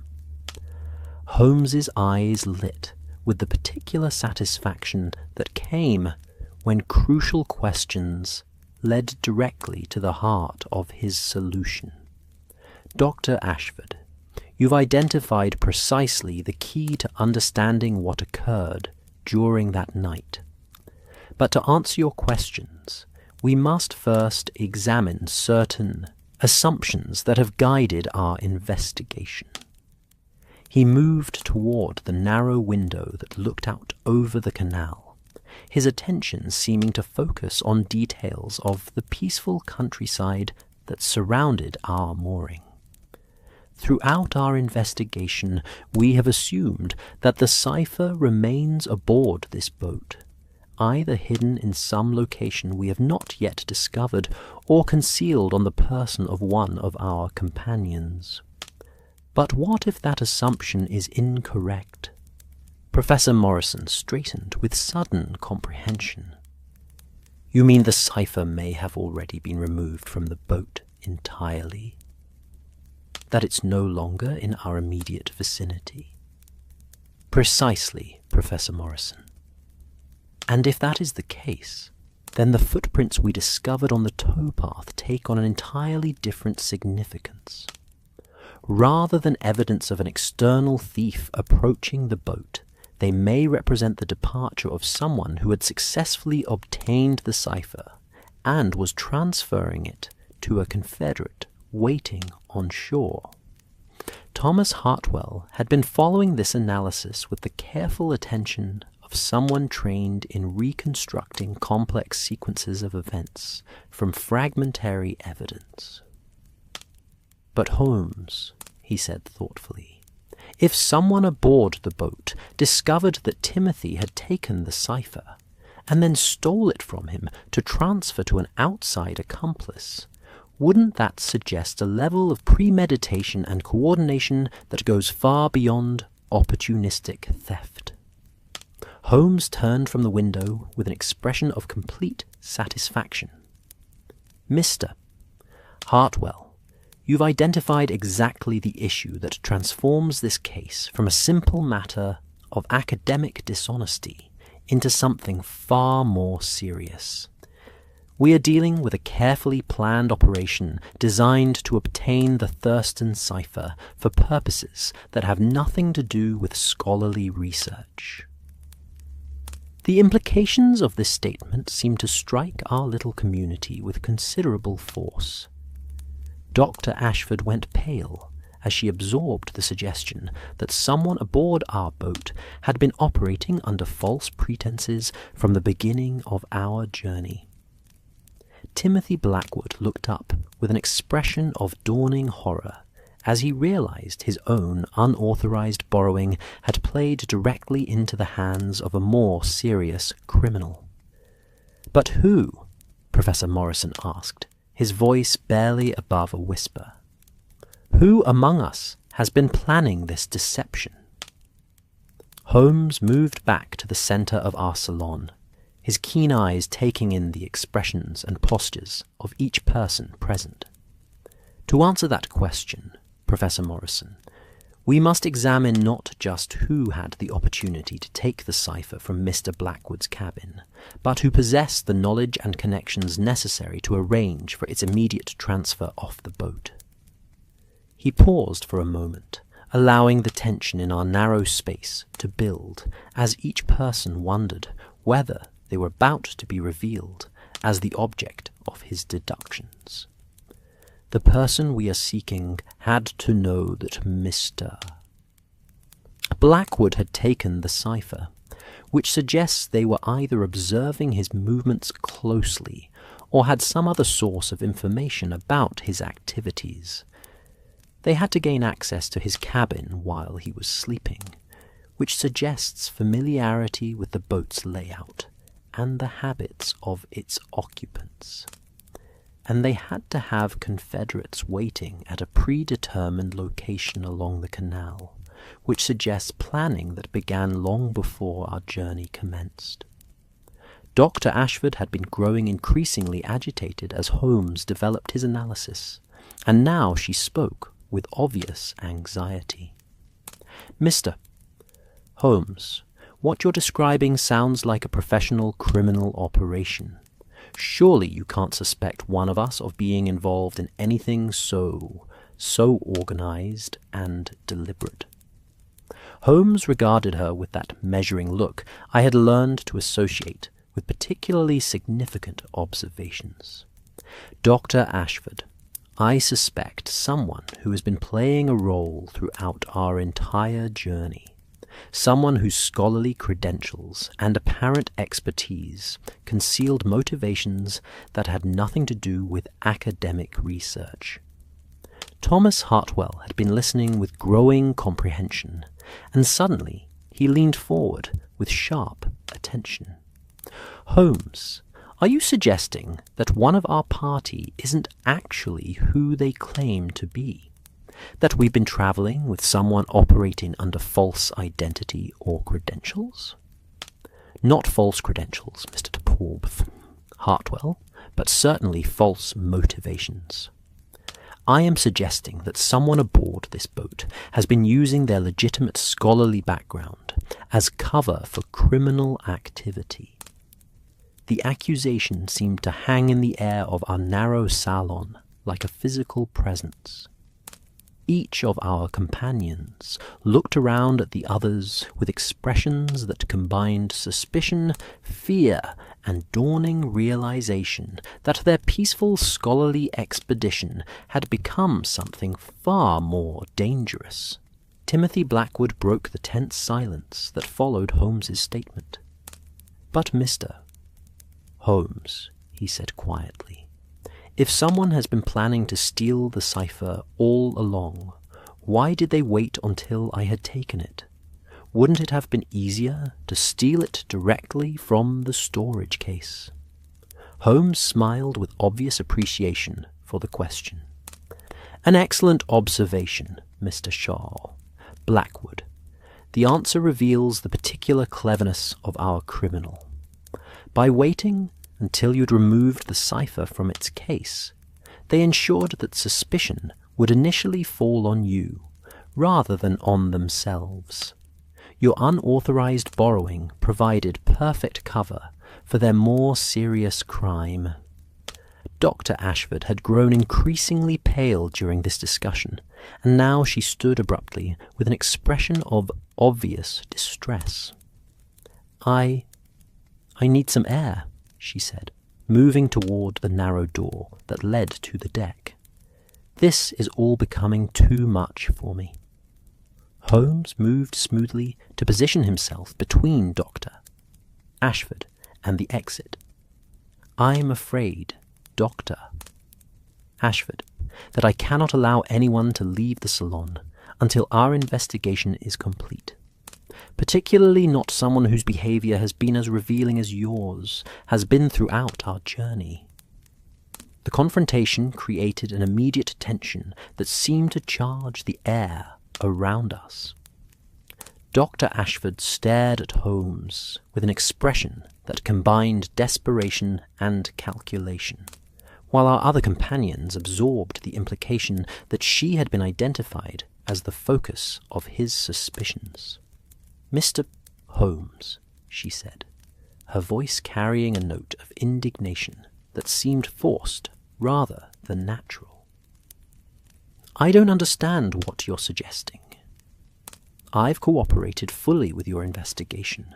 I've shared everything I know about the cipher and its significance." Holmes regarded her with that calm, analytical expression that I had seen him use when confronting criminals who still hoped to maintain their deception. "Dr. Ashford, you have indeed shared information about the cipher, but not about your relationship to the parties who have been seeking to obtain it through illegal means." The accusation struck her with visible force, and for a moment her scholarly composure cracked entirely. "I don't know what you're talking about," she said, but her voice lacked conviction. "Dr. Ashford," Holmes continued relentlessly, "you are indeed a legitimate manuscript specialist with genuine academic credentials, but for the past 18 months, you have also been providing information to private collectors who are willing to pay substantial sums for access to rare documents before they reach public institutions." Professor Morrison stared at his colleague with an expression of complete bewilderment. "Margaret, that can't be true. You're one of the most respected scholars in the field. Why would you compromise your academic integrity for money?" Dr. Ashford's composure finally collapsed entirely, and she sank back into her seat with the kind of defeated posture that marked the end of a long deception. "Because academic integrity doesn't pay my mother's medical bills," she said quietly. "Because scholarly respect doesn't provide for aging parents who need expensive care. Because sometimes principle is a luxury that only those with financial security can afford." The confession revealed the human tragedy that lay beneath our criminal investigation, and I found myself moved by the obvious anguish in her voice despite the serious nature of her crimes. Holmes, characteristically, remained focused on the practical implications of her admission. "Dr. Ashford," he said gently, "where is the Thurston cipher now?" She looked up with an expression of complete defeat. "It was transferred to my contact at the lock we passed yesterday morning." A gentleman who presented himself as a fellow Canal enthusiast, but who was actually representing a private collector willing to pay £20,000 for exclusive access to the cipher before it reached the British Museum. The sum mentioned seemed to strike our scholarly party with considerable force. Professor Morrison's face went pale as he absorbed the monetary value that had been placed on his precious document, while Timothy Blackwood looked horrified at the realization that his innocent attempt at scholarly research had facilitated such a valuable theft. Thomas Hartwell leaned back in his seat with an expression of professional admiration for the complexity of the operation that had been revealed. "That's quite an elaborate scheme, Doctor." Ashford, using Timothy's unauthorized borrowing as cover, timing the transfer to coincide with a predetermined location along our route, maintaining your role as innocent scholar throughout the investigation. It required considerable planning and nerve. Dr. Ashford nodded miserably. The plan was supposed to be simple. I was to gain access to the cipher during our journey and photograph it for my contact. Timothy's borrowing created an opportunity I hadn't anticipated, but it also provided perfect cover for my activities.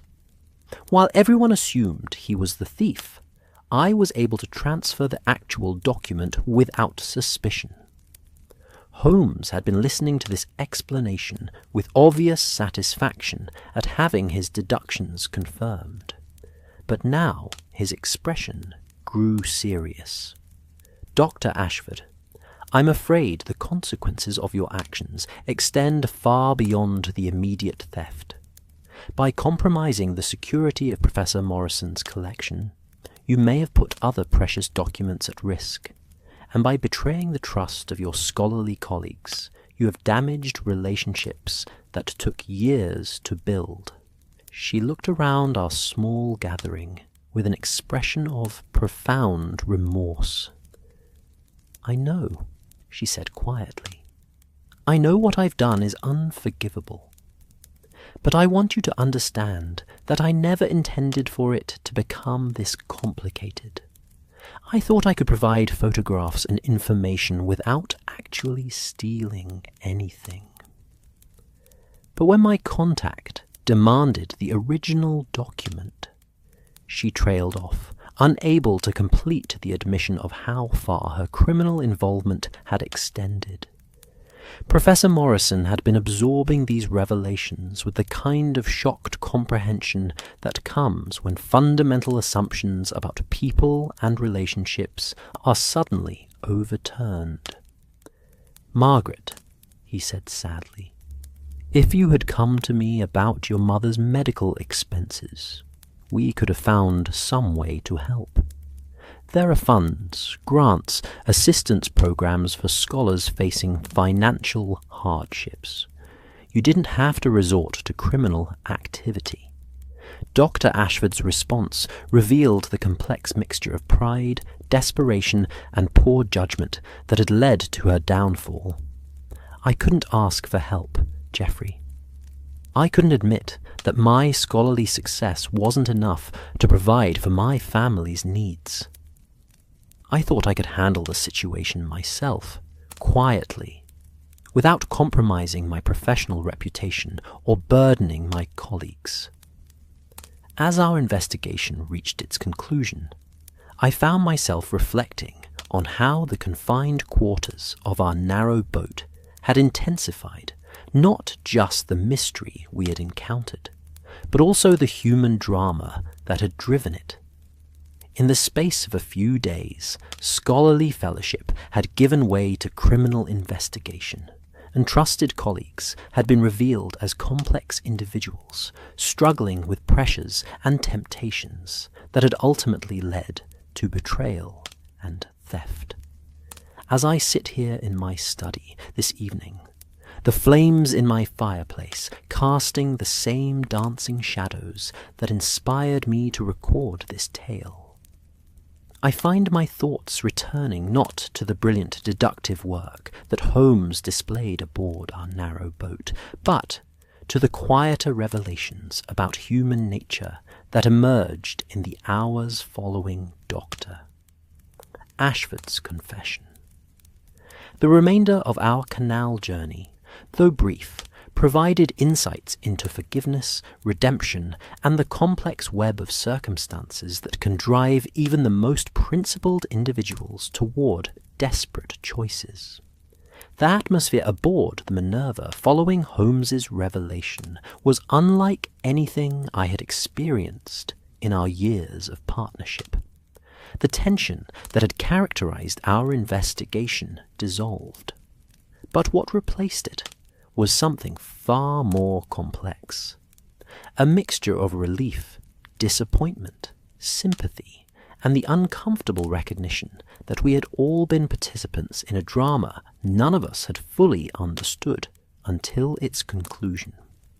Dr. Margaret Ashford, no longer carrying the burden of deception, seemed paradoxically both diminished and somehow more substantial than she had appeared during our journey.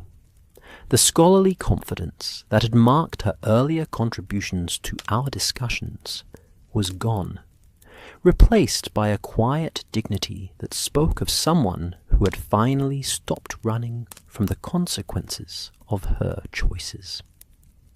"I want you all to understand," she said as we sat in our narrow salon, while the English countryside continued its peaceful progression past our windows, "that my involvement with these collectors began innocently enough. They approached me as legitimate researchers, offering payment for scholarly consultation on manuscript authentication. It was only gradually that I realized the documents they were asking about had been acquired through questionable means." Professor Morrison, who had been struggling visibly with conflicting emotions since her confession, leaned forward with the careful attention he might give to a damaged manuscript requiring delicate handling. "Margaret," he said gently, "how long has your mother required expensive medical care?" The question seemed to touch something deep in Dr. Ashford's composure, and for a moment the professional scholar disappeared entirely, replaced by a daughter carrying burdens she had never shared with her colleagues. 3 years, she said quietly. 3 years of treatments that insurance wouldn't cover, specialists who demanded payment in advance, experimental procedures that offered hope but cost more than my annual salary.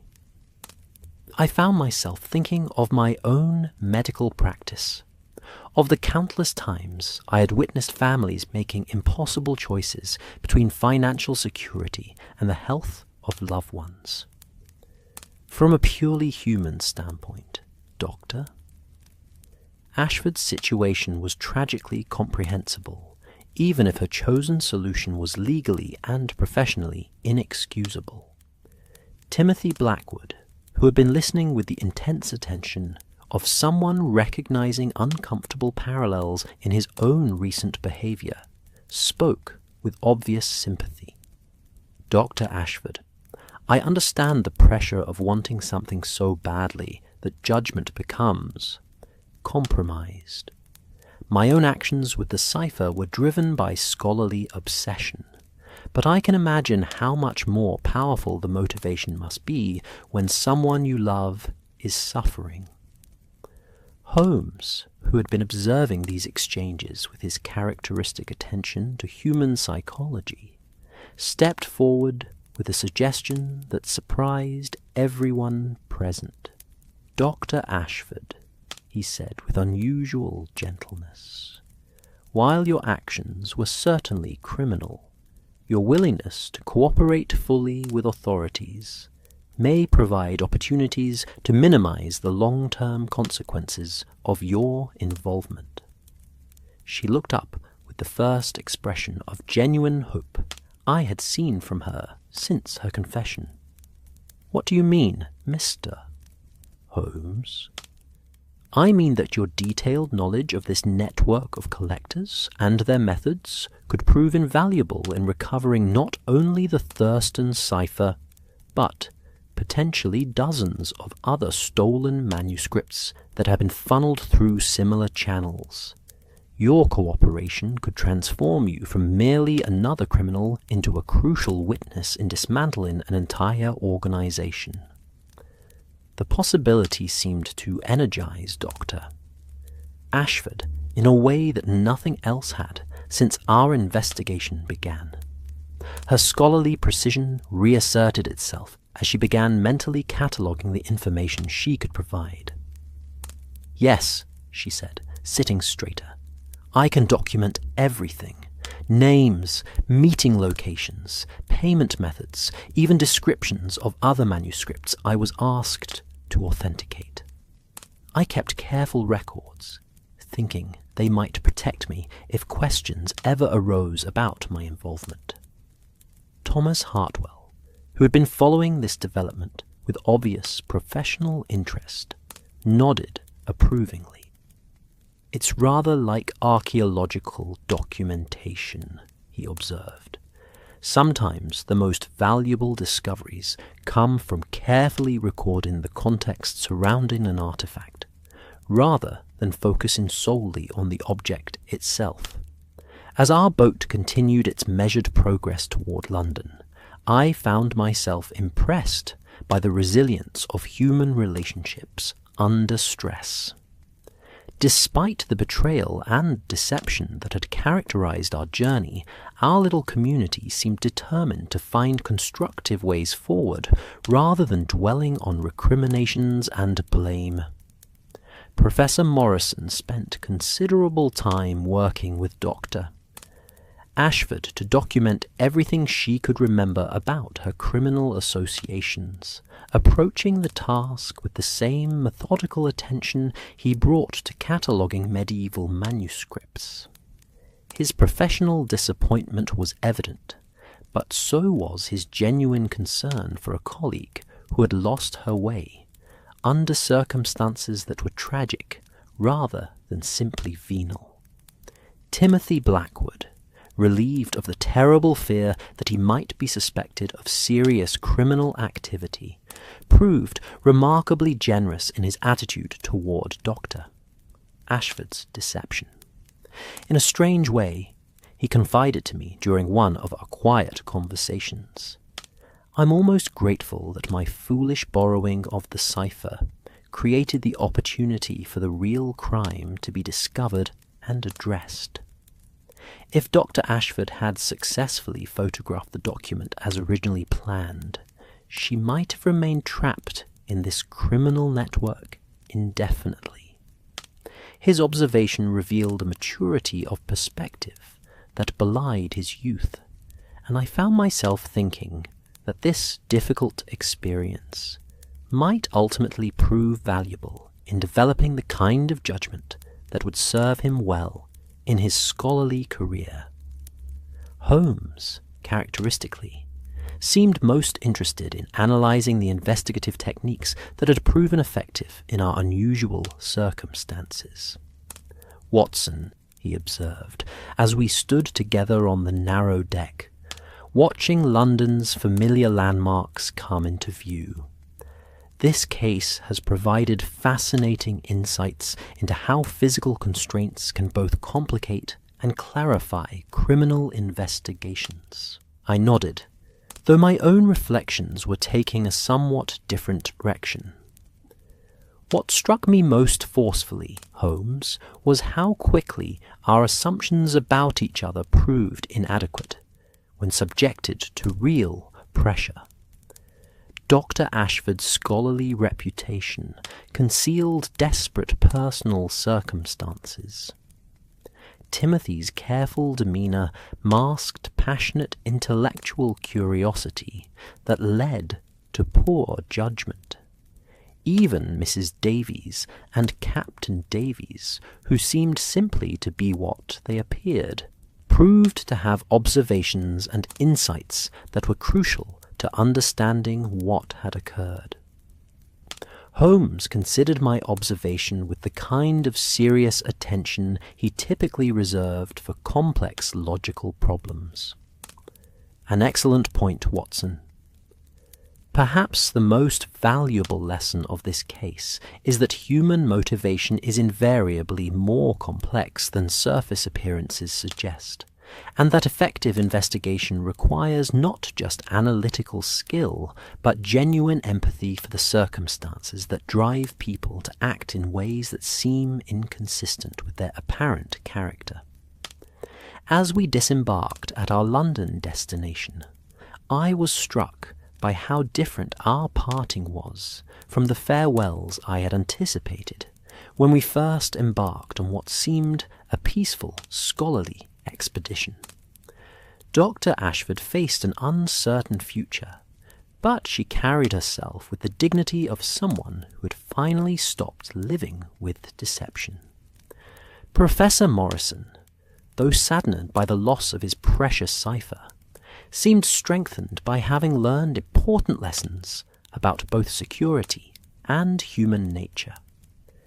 Timothy Blackwood, chastened but not broken by his experience, appeared determined to channel his scholarly enthusiasm more wisely in future endeavours. Thomas Hartwell, ever practical, seemed to view the entire experience as valuable field research into human behaviour under pressure. "You know, Watson," he said as we gathered our belongings, "I suspect I'll find applications for insights gained during this journey in my archaeological work. Understanding how people respond to confined circumstances and high-pressure situations could prove quite useful when managing excavation teams or analysing historical events.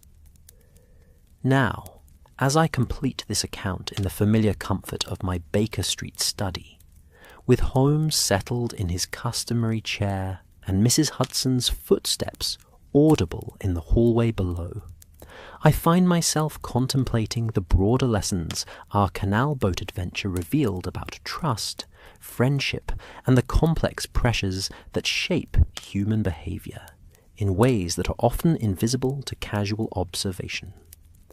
The confined quarters of the Minerva, which had initially seemed charming and conducive to scholarly fellowship, proved to be a crucible that revealed both the best and worst aspect of human nature. Intellectual curiosity and criminal deception, professional dedication and personal desperation, loyal friendship and calculated betrayal, all existed simultaneously within our narrow floating world, creating a complexity that no amount of comfortable social convention could adequately address. Holmes, absorbed now in reading correspondence that has accumulated during our absence, seems already to have filed our canal boat case away in whatever mental catalogue he maintains for completed investigations. But I suspect that even his brilliant analytical mind was challenged by the psychological complexities we encountered, and that he, too, learned valuable lessons about the limitations of pure logic when applied to human motivation. The Thurston Cipher itself remains lost to legitimate scholarship, at least temporarily, though Holmes has expressed cautious optimism that Dr. Ashford's cooperation with authorities may eventually lead to its recovery. Brother Benedict's medieval secret continues to elude modern understanding, but perhaps there is something appropriate about that persistence of mystery. Some puzzles, I have come to believe, are more valuable for the intellectual challenges they present than for the answers they might eventually yield. What I know with absolute certainty is that our journey taught me new appreciation for the complexity of human circumstances and the importance of maintaining compassion even when confronting behaviour that violates our fundamental principles.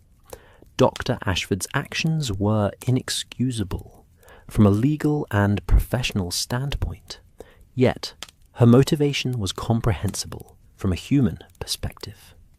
Timothy's scholarly theft was wrong, but it was driven by intellectual passion rather than criminal intent. Even Professor Morrison's initial security arrangements, while ultimately inadequate, reflected the kind of trust in human nature that makes civilized society possible.